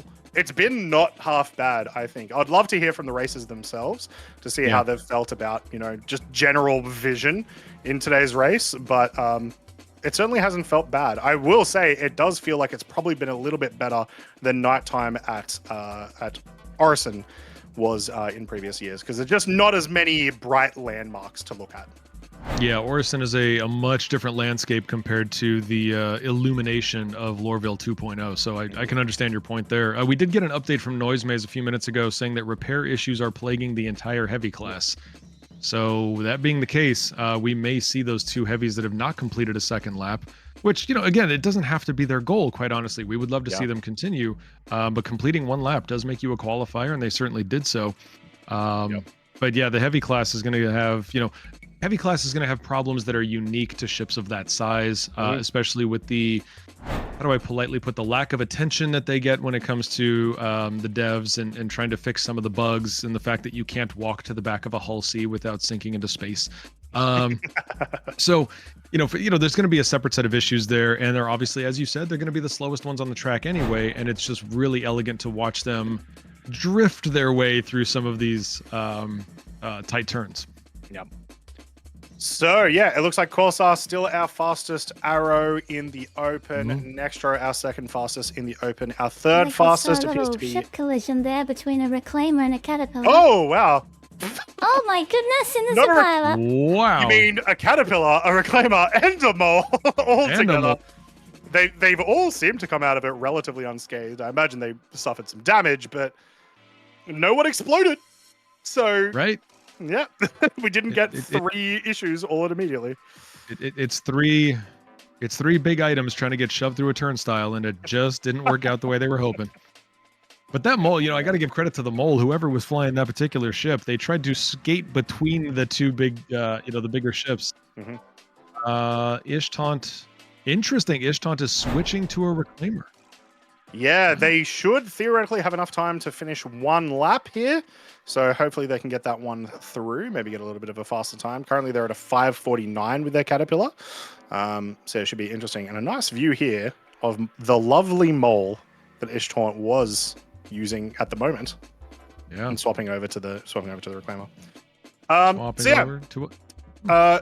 Another addition, Quelsar getting closer again, getting much closer to that 2-minute mark, shaving off hundredths of a second again with a 2 minutes .073 for their previous lap. So yeah, absolutely pushing the envelope. Nextro, our second fastest in the open. Zorion, our third fastest in the open. And Paper Hands, who's someone that I've really enjoyed watching today. 2 minutes and 13 is their best lap at the moment and puts them currently 4th in qualifying. So excited to see that Paper Hands was able to recover from those early collisions that we saw that were a little bit unfortunate and put in some really decent times. Yeah. Echo, I am watching chat, been watching the great people that are supporting this live stream, and got a couple of questions that I want to address. First of all, everybody, Blackrise is saying that sunrise occurs in just a couple of minutes here, so we are very close to sunrise on Loreville. But also, we had a comment from AGT who said heavies need 2 laps to qualify. Can you explain? Also, rip our camera. Yes, so in addition to placing a fast lap today, we're also practicing them for the championship race, and we're saying they need to meet a minimum race length of 25% of their laps. So, Alrighty. 25% of their laps would mean, what does a heavy need to do to make it into the qualifier? And that is per racing class. So, yes, calculated versus the Caterpillar, I believe it's about 3 laps. And then for the Aurora class, they have to do a bit more. They have to do about 5. And then Open, the slowest ship, is the Starfarer, actually. So that's calculated at about 4 laps minimum today. All right, so we actually may have a couple of issues with some of our races not being able to qualify, but we'll see what happens. We've still got that 8 minutes and 40 seconds left. Maiden Ariana has completed a second lap. Captain Biscuit has completed a second lap, so we're rooting for them to get that third lap in, hopefully, quite soon. Yeah.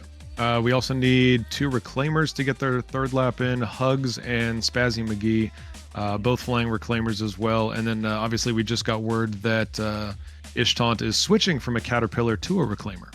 Yes. Yeah. Yep. Let's also talk about Ryukira, who is the one and only crazy person flying a hammerhead today. Love to see that in the open class. They have completed 12 laps in that hammerhead, ladies and gentlemen. If you have enjoyed watching that, please drop either hammerhead or Ryukira in the chat. But 12 laps today, and their fastest time is sub 4 minutes in a hammerhead. Yep. Sub 4 minutes in a hammerhead coming from Ryu, and it is 3 minutes and 58 seconds, and that's their fastest after 12 laps. GG's. Not to mention, that hammerhead is almost beating the entirety of the Aurora class. Only Speedweed has been able to edge out Ryukira here in the hammerhead. Is this the fastest hammerhead in the verse? I think it might be. It's gotta be. I think it's the green paint. It's not picking up as much of the resistance. Yeah. But we only an excellent have, representative of Frontier Consolidated. Yeah, we only have 7 minutes left, guys. So I'm going to tell you a little bit about what happens when we get to the end of the timer, because it doesn't just end. We don't just get everyone to fall from the sky once the timer ends. The second that the timer does end, we'll go to a white flag, which is essentially going to say, hey guys, you have 1 lap remaining, one last time to get your times in, and then we'll get the checkered flag and we'll get everyone fixed. So it'll go for quite a few minutes after this 7-minute finish, but for a lot of these faster ships, these Arrows and these Auroras, they're going to be approaching their last 2 to 3 laps right now.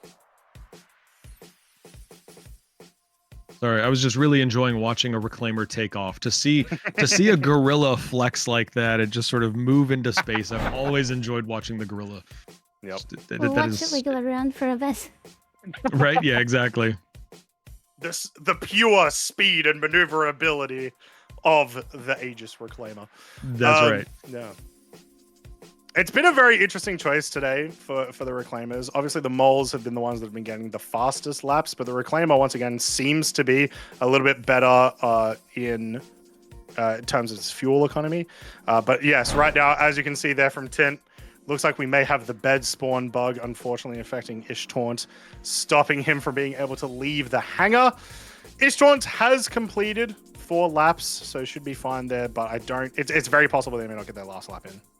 It's very challenging. Ishtaunt, unfortunately, has been plagued since the beginning of the race. They have had, I think this is now their 4th prohibitive event that has occurred. So very difficult to watch. You love seeing somebody who is so dedicated to this and trying to do really just put on a great race and a great show for everybody in chat. But at this point, they have just been plagued by problems. Yeah.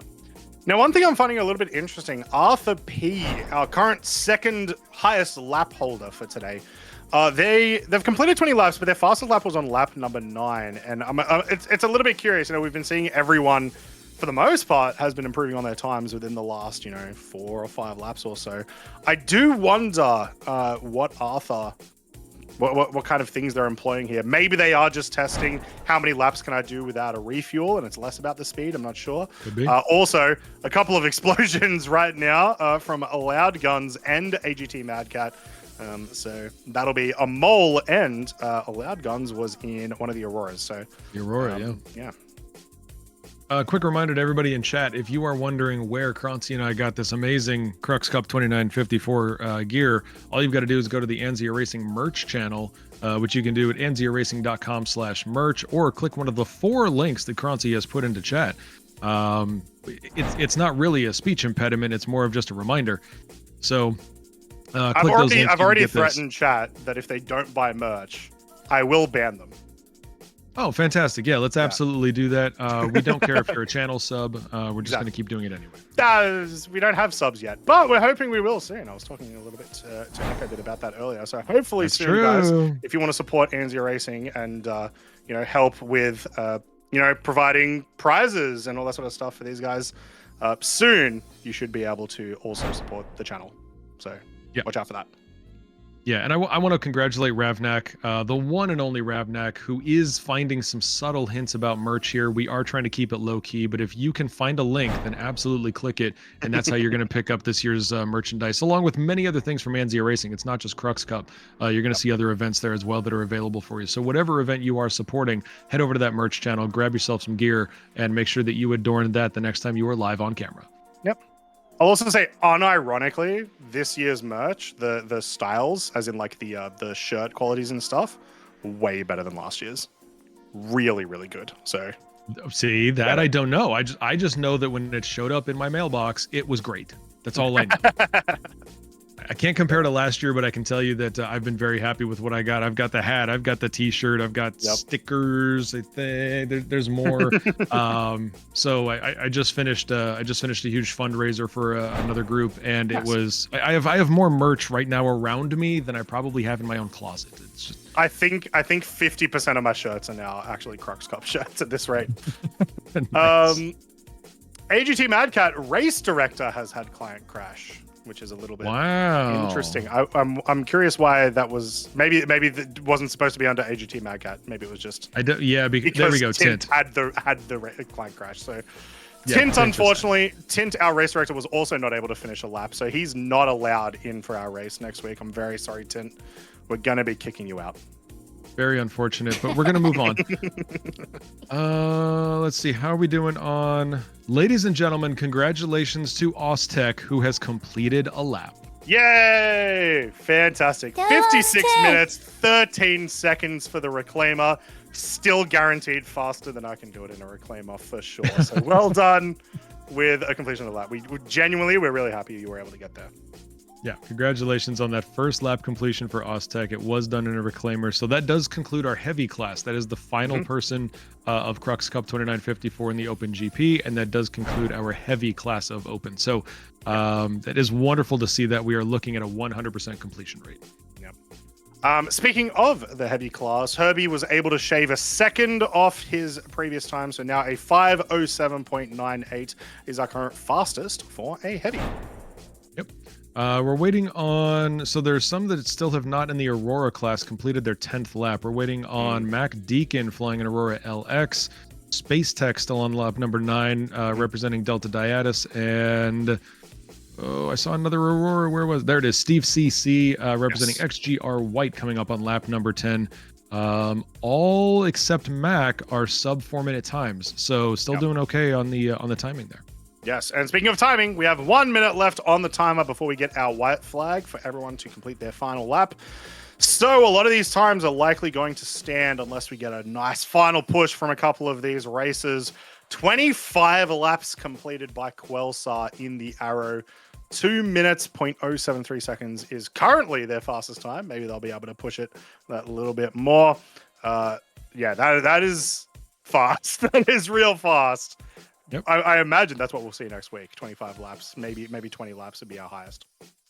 I would agree with that. Also have to give recognition to Ren Primus, who's got the raft in the race. Just broke the 7-minute mark. They completed their 6th lap and they are 6:59.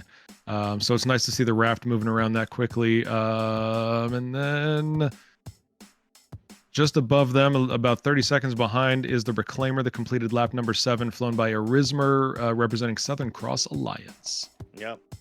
All right, our white flag should be flying any moment now, as our timer has set up there. So everyone's going to be completing their final laps, getting themselves their final times, which, you know, very well may impact their pole positions and whatnot. So good luck to anyone with that final push, and well done to everyone who has qualified.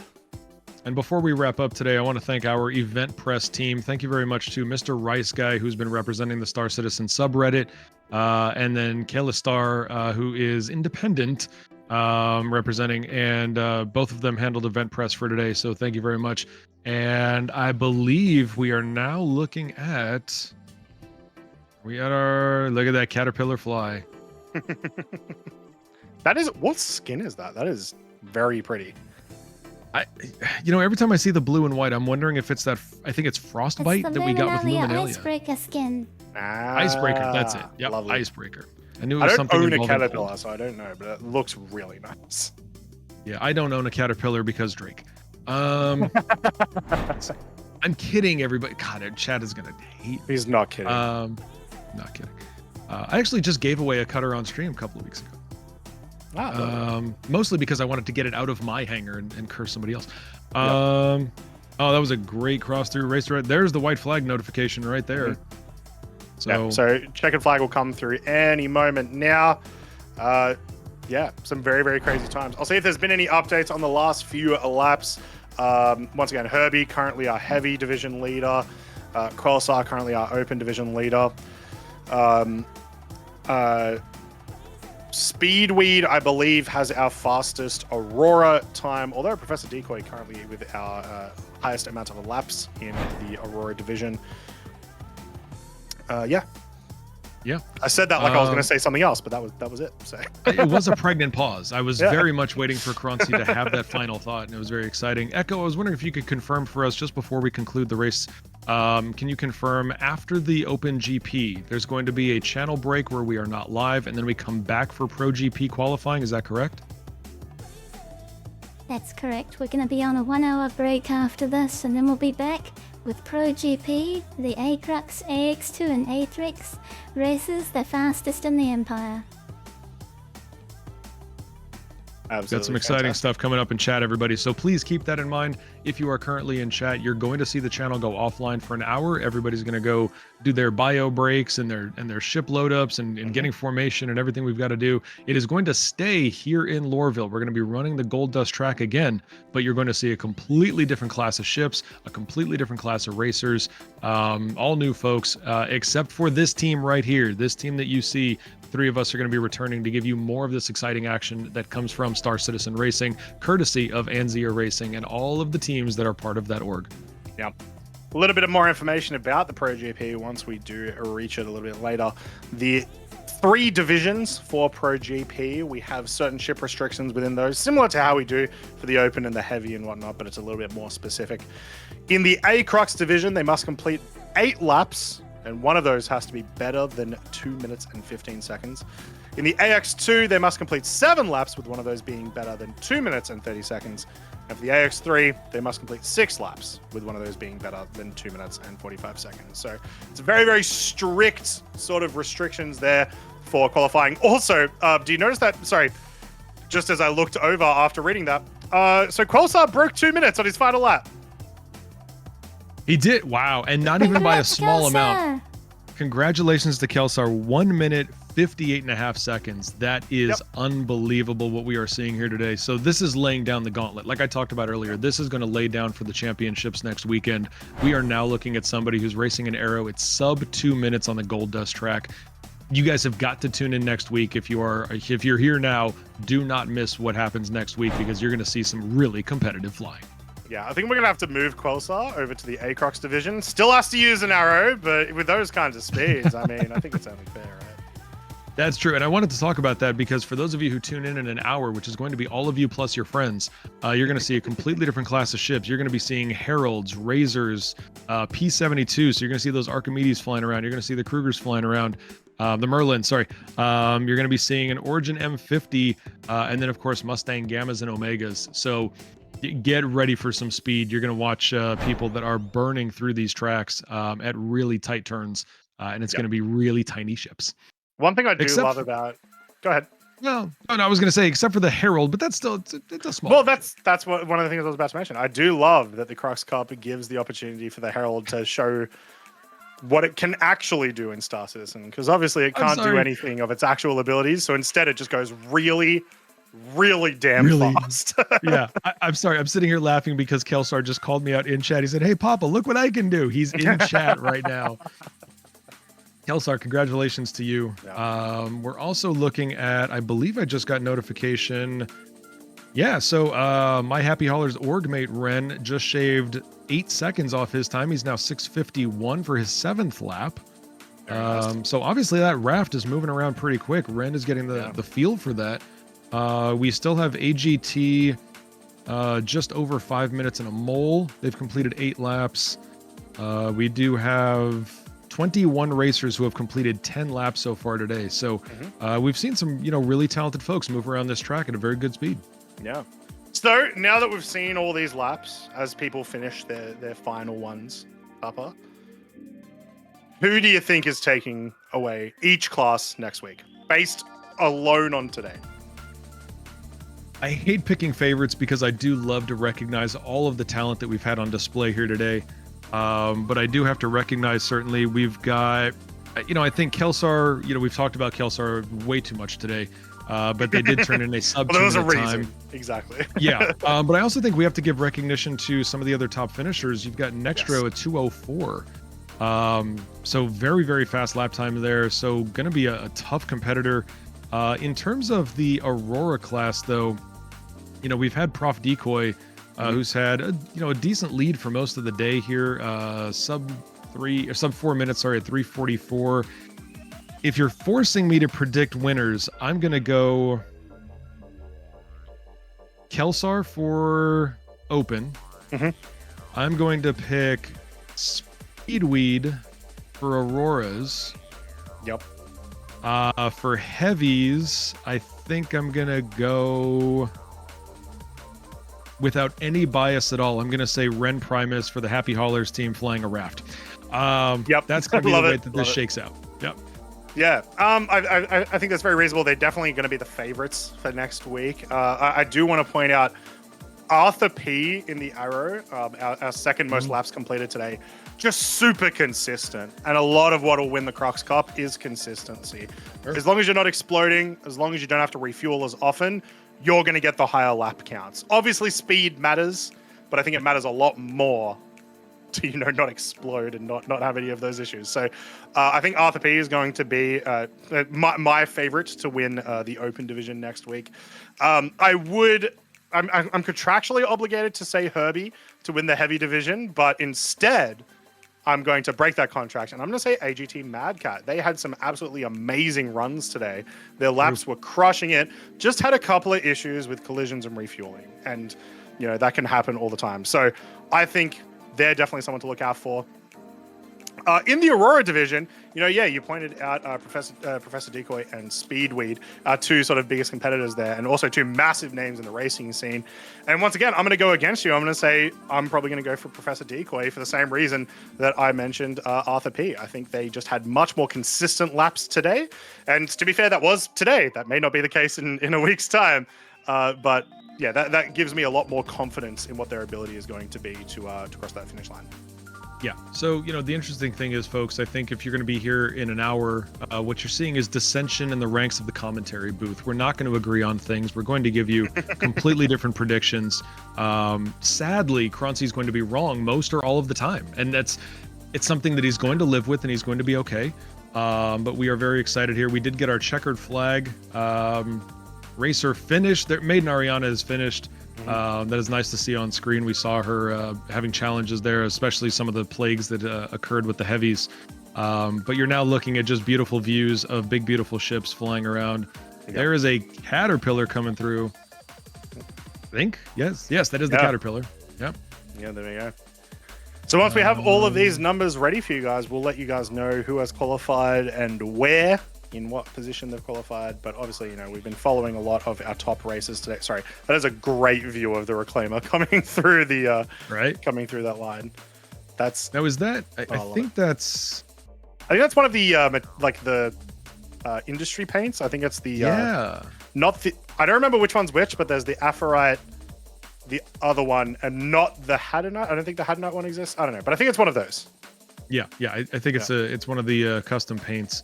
But we just saw Astrea got mentioned as finishing in second place. So you can be happy about something. Yeah. I think the important thing here is the positions don't necessarily matter as much as their fastest lap times do, because that's what we're looking for. We're looking to see just how well these guys can do.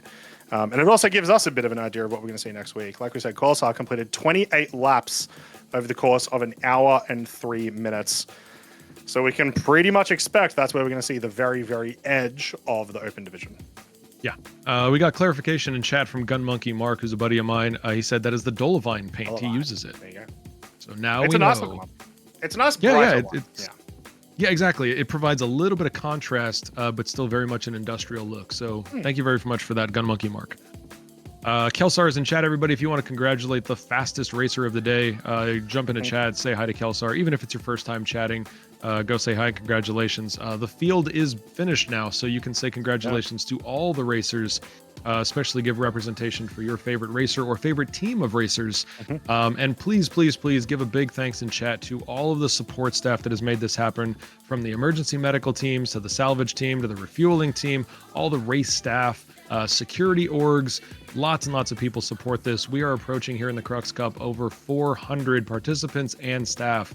We're getting very close to that 400 number. This is the biggest event that Anzia has ever put on for Crux Cup, and we are excited that you are a part of it as part of the chat. Yep. Alrighty. Shall we go to the race results screen?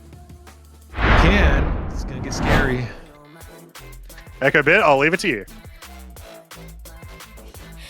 So congratulations to Open Class winners, Sangua Selena, or everyone's a winner that's on this board. If you placed the time here today, you have qualified. So good job Sangua Selena, Frontier Consolidated and Turbo Corporation for placing the fastest lap in the field. Just a reminder, those are the only positions that Croncy cares about. Next up we have Aurora Class. Congratulations to XGL White, Frontier Consolidated, and Core Data Racing for placing the fastest Aurora times today. Look at how close we are in terms of the first two Aurora finishers, Speedweed and Prof Decoy, a second apart. Yes, Great. Very, very close. Crazy. And Heavy Class, we have Punch Buggy, XGL Heavy, and Svazzy McGee placing the fastest lap times in today's qualifiers. And congratulations to all of the racers who have qualified today. Great effort out there today. Fantastic. Special recognition to, again, my buddies over at Happy Haulers, Ren Primus. This was his very first race, and he just qualified fourth. along with his teammate Maiden Ariana. So congratulations to them and to all the heavy class for providing a truly unique experience in the verse. We know fast ships can go fast, but when you move the big folks around, that is a really fun thing to watch, especially when you see 3 of them try to get through a checkpoint at the same time. And they do a little fender funds. That was good. Yep. Now, everyone, that is going to be it for us for the next 43 minutes. We're going to be back very, very soon with the Pro GP qualifiers, watching our A-Crux, AX2, and AX3 division races try to qualify for next week's championship as well.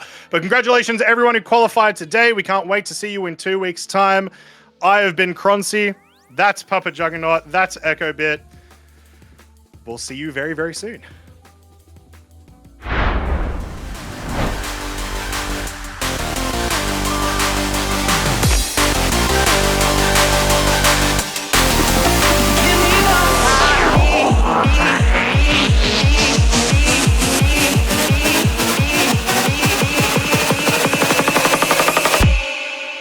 Come and set me free.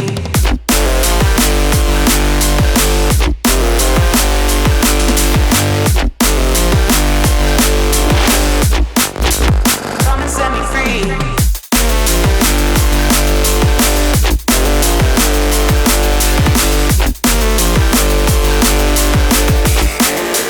Give me what I need.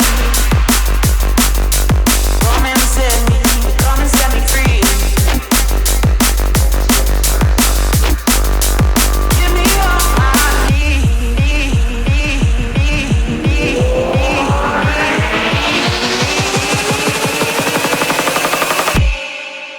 Come and set me free.